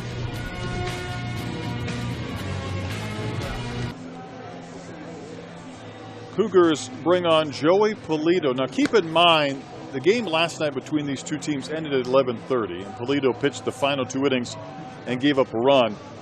He also pitched against Purdue earlier today in an inning and a third, so he's making his 3rd appearance in less than 24 hours. The arms are going to be taxed in an elimination situation in this regional. Polito gets the call. It's a 14-11 North Carolina lead. The 25 combined runs, the most in any North Carolina Tar Heel NCAA tournament game. It was a 16-8 game back in 2008 in the Cary Regional when North Carolina defeated St. Mary's.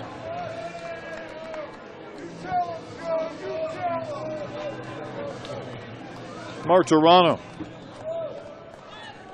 will bat with the pinch runner Enweiler at first base and nobody out in the bottom of the 8th.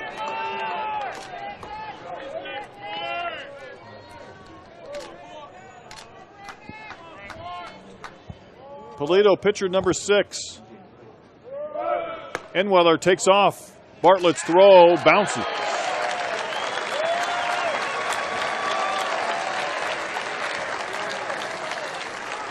Oftentimes it's tough for a catcher when the hitter squares because they can't come out and throw until that bat clears. And when you bring the bat back, in fact, that's a technique taught to keep catchers back and make it more difficult to throw. But Carolina doesn't waste any time to get that runner into scoring position. That's Enweiler running for Hesterly.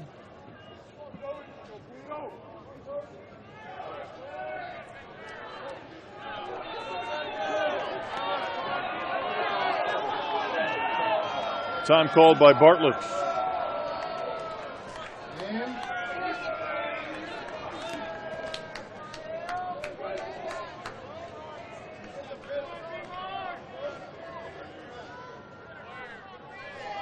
Pulido, a very deliberate worker, and when you're on your third game in less than 24 hours, that might slow things down. And facing a team that has 14 runs on 17 hits tonight.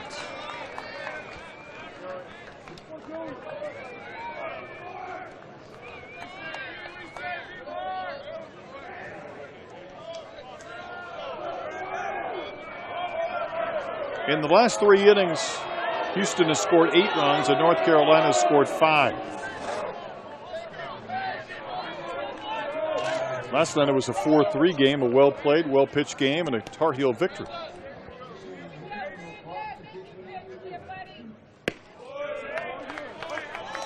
First strike of the inning after 7 pitches. It's on that breaking ball. That's his best pitch.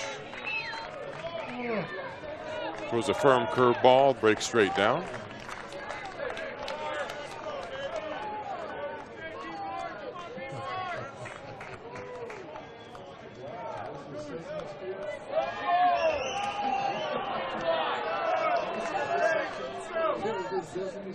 Fans not thrilled with the pace of Pulido, but they wouldn't mind a few more base runners. 3-1.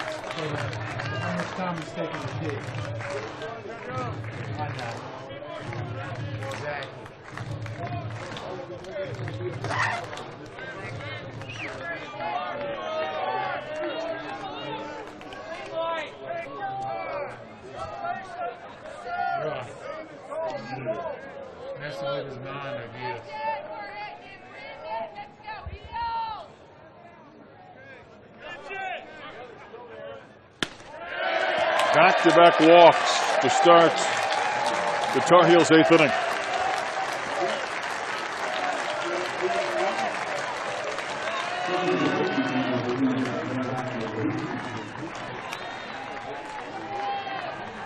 And now Pulido must face Cahagan. He's homered in both games of the regional against the Cougars. He has a 3-hit game working.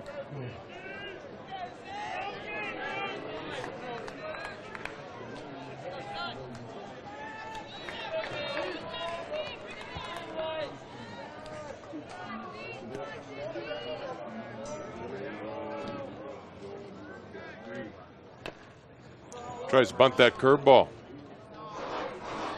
These insurance runs are important. Mike Fox electing to bunt them over despite the night that Zach Cahagan is having.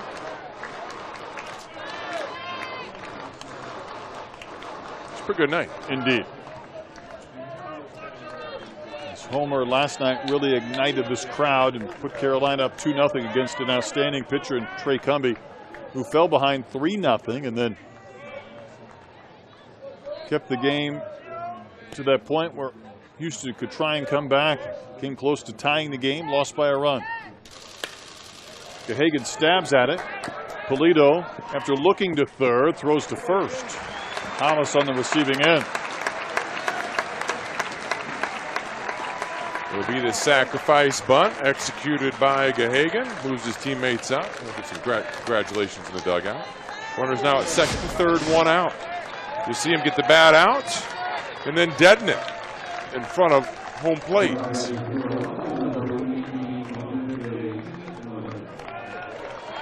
Pulido had thoughts of throwing it to third, but you could potentially really have it blow up into a big inning should you miss the play there. Another pinch hitter for North Carolina, Clemente Inclin. The bat for Ladowski.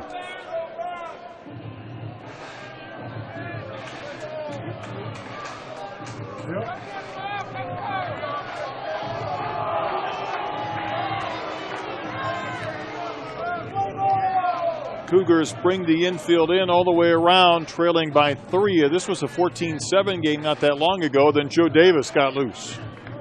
Hit a grand slam in the top of the 8th.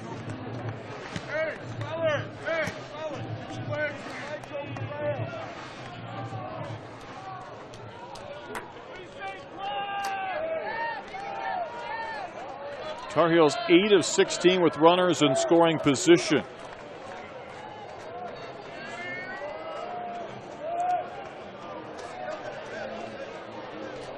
Inclin will go ahead and be put on first. Think about what you're doing here.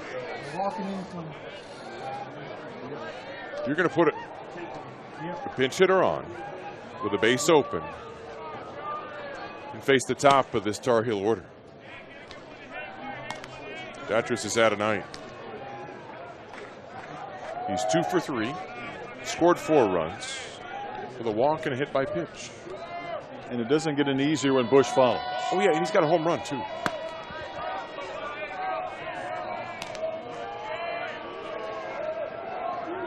But you're playing for the double play possibility. That's the risk that Todd Whitting is going to take in this situation.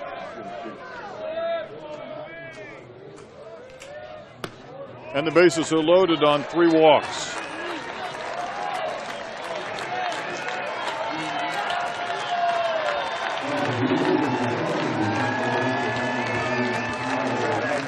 Here comes Datris for Carolina, emptying their bench. Another pinch runner. Dallas Tessa.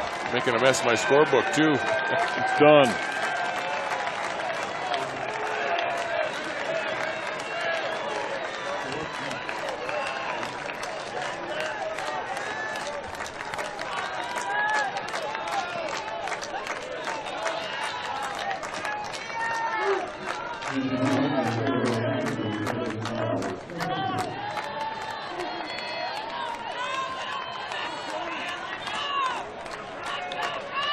North Carolina scored 14 runs, and they're in a position where they still need to score more for insurance. A couple of bullpens leaking oil down the stretch. The Cougars have moved back to play at double play depth.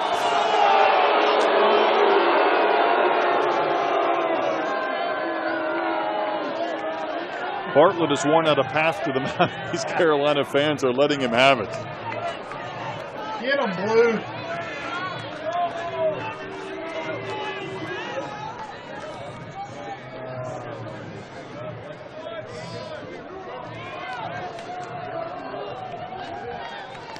Bottom of the 8th inning, bases loaded.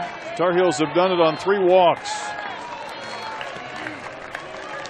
And Kyle Datris has a chance to unload. Take one for the team. Datris was hit by a pitch the last time he came to the plate in the 7th.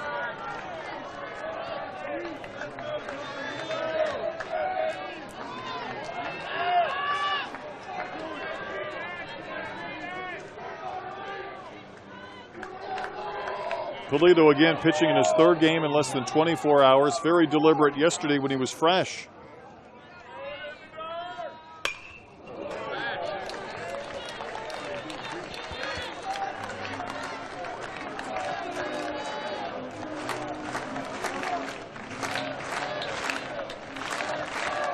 Datris looking for a pitch up that he can elevate to the outfield. Sac fly, easily scores a run.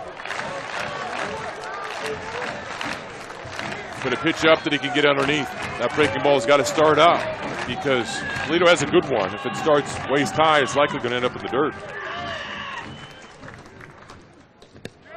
Blocked nicely by Bartlett to save a run for the time being.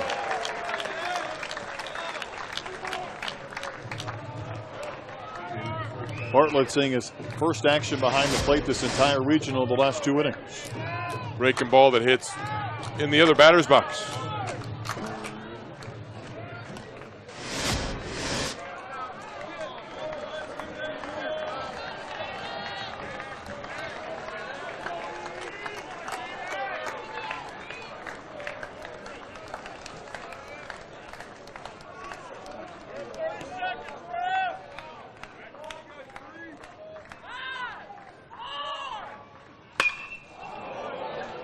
Now Polito might also think about a strikeout if he can roll in a big breaking ball. And the way he's been getting those is starting that ball at the knees and then getting the dirt ball.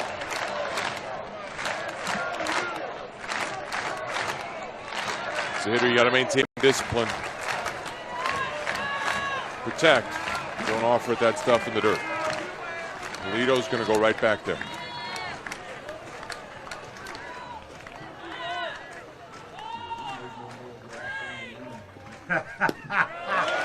Now he's in danger of walking in a run.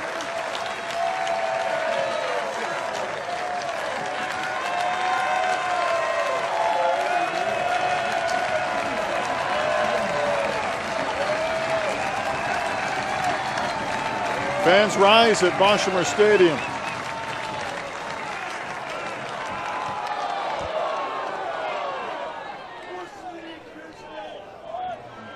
What do I want to bet this is a lightning strike? Don't do the weather. Oh, shit. Oh,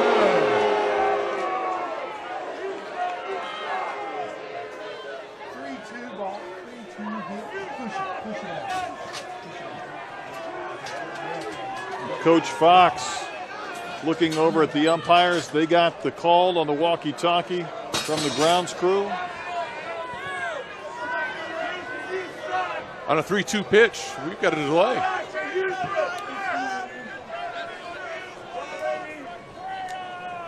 Coach not happy.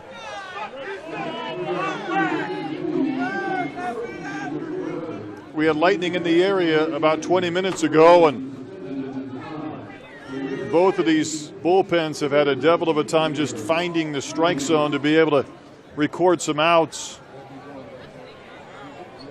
So with the bases loaded and a 3-2 count in the bottom of the 8th inning, play was stopped. Both teams have left the field, back in their dugouts for the time being.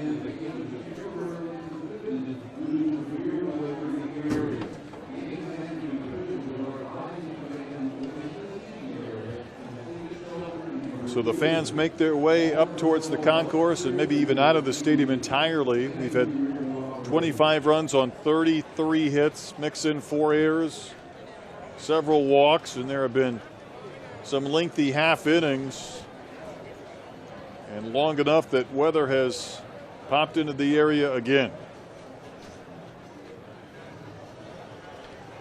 We had a lightning delay yesterday in the early game between Purdue and North Carolina A&T, and we did so even in bright sunshine. And after the lightning delay ended, then the rains moved in, and it was a nearly 2.5-hour delay. These fans that come out tonight in hopes of seeing their Tar Heels win the regional and provide this home field advantage, and now you wonder if they'll stick around or whether they will be headed out of the area, whether there might be some rain that would follow this lightning to cause some problems.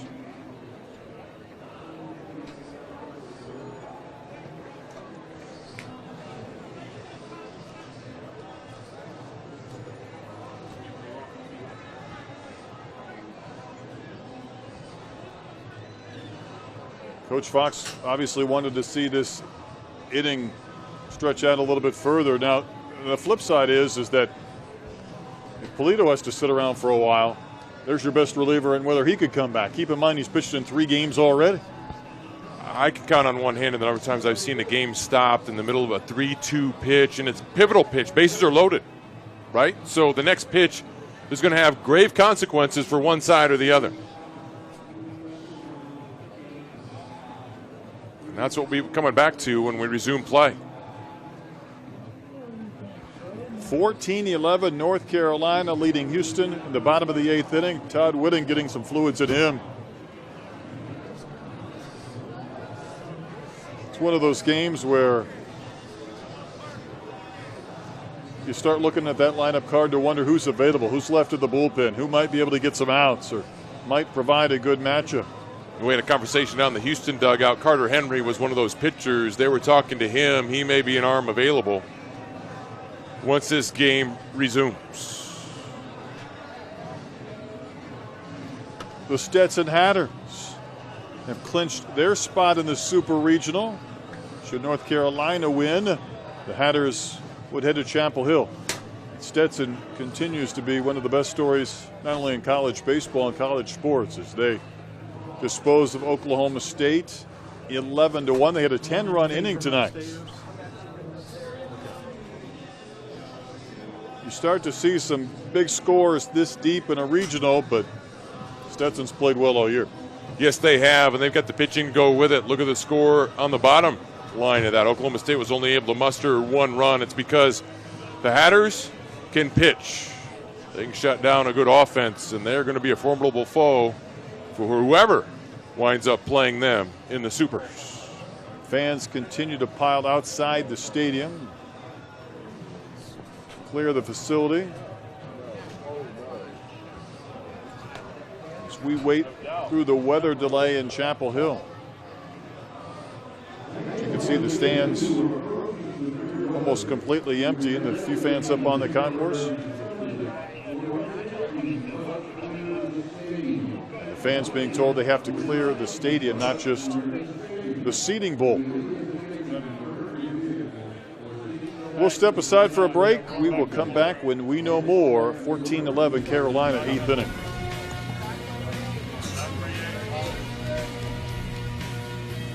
After a 51-minute lightning delay, play about to resume in the bottom of the 8th inning. Carolina in front of Houston 14-11. The bases are loaded, a 3-2 count with 1 out. And Joey Polito, who's appearing in his 3rd game in less than 24 hours, was out there, waited through the delay, and he's going to come back to face Kyle Datras. He's also going to face Kyle Datras with a 3-2 count on the board, and the bases loaded, full of Carolina Tar Heels. He's had 50 minutes to think about this pitch. And so has Kyle Datras.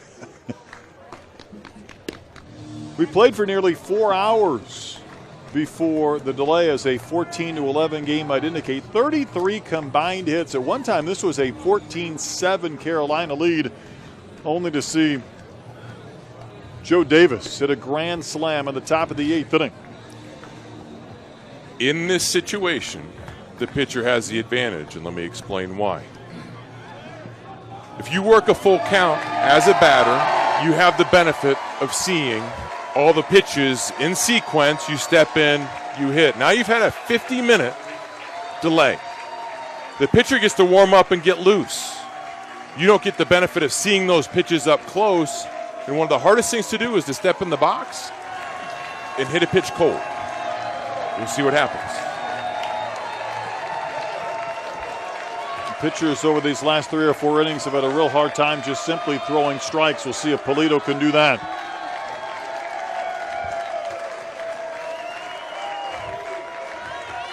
Enweiler at 3rd.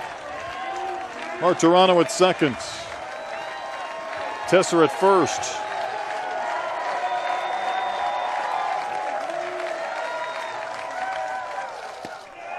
Ball 4. And the Tar Heels have their 15th run. There's a breaking ball that stays up. Datras stays underneath it, does not swing at the pitch. He'll get an RBI, his 2nd of the night. 8 different Tar Heels have scored a run in the game. Pitch clearly up.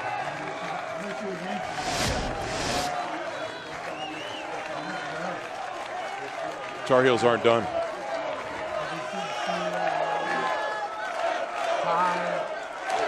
Michael Bush continues to terrorize pitchers in this regional. Fans that have been forced out to the parking lot making some noise as Bush bats with the bases loaded.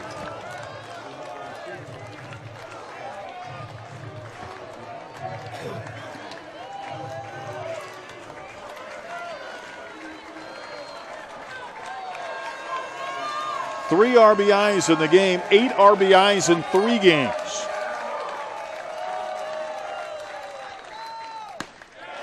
And 3 more men out there.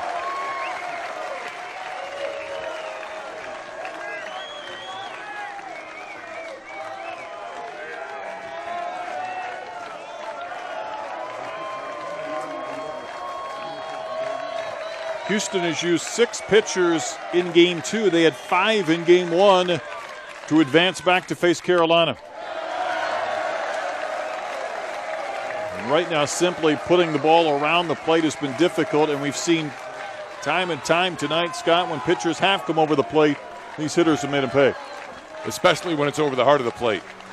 There hasn't been a lot of nibbling going on. It's either missing or throwing it down the middle. And hitters on both teams have capitalized. 2 balls and a strike to Michael Bush. Again, not close. North Carolina does not have a hit this inning.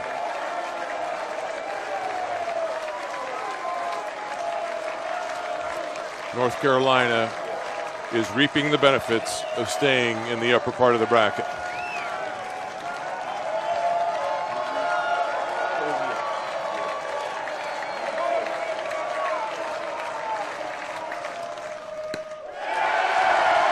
Back-to-back bases-loaded walks. That's 9 RBIs for Bush in the regional. And Cougar pitchers continue to have a hard time finding the zone. Walk number 7.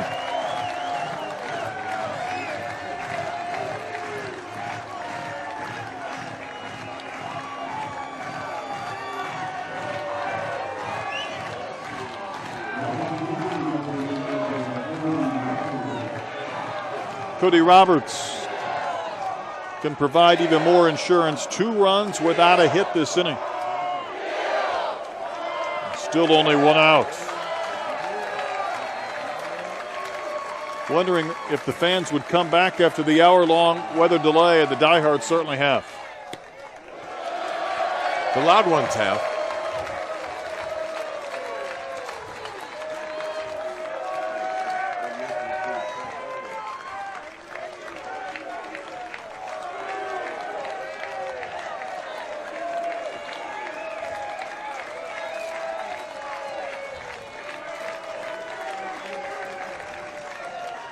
If you count the intentional walk, and you have to, Polito's walked 4 of the 5 batters he's faced.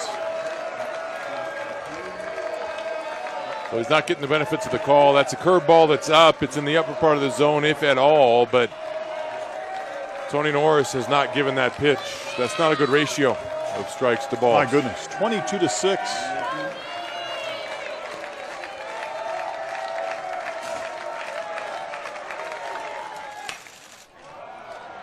This could help the cause for the Cougars. Davis in a foul territory, and that is the second out.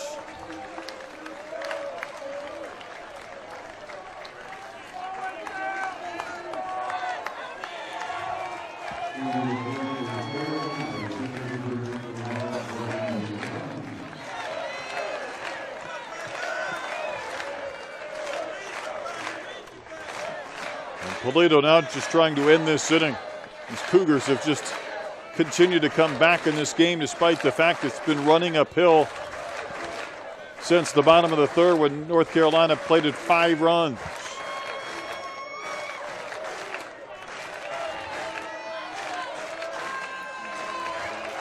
Riley really struggled through the first 2 games. Has a couple of hits.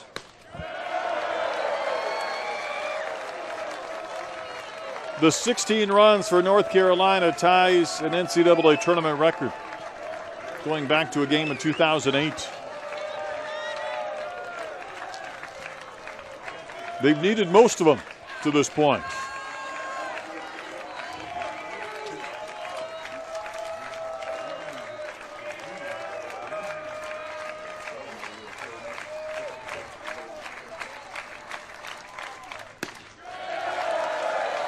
Upstairs again, and Polito just having a real hard time getting down in the zone.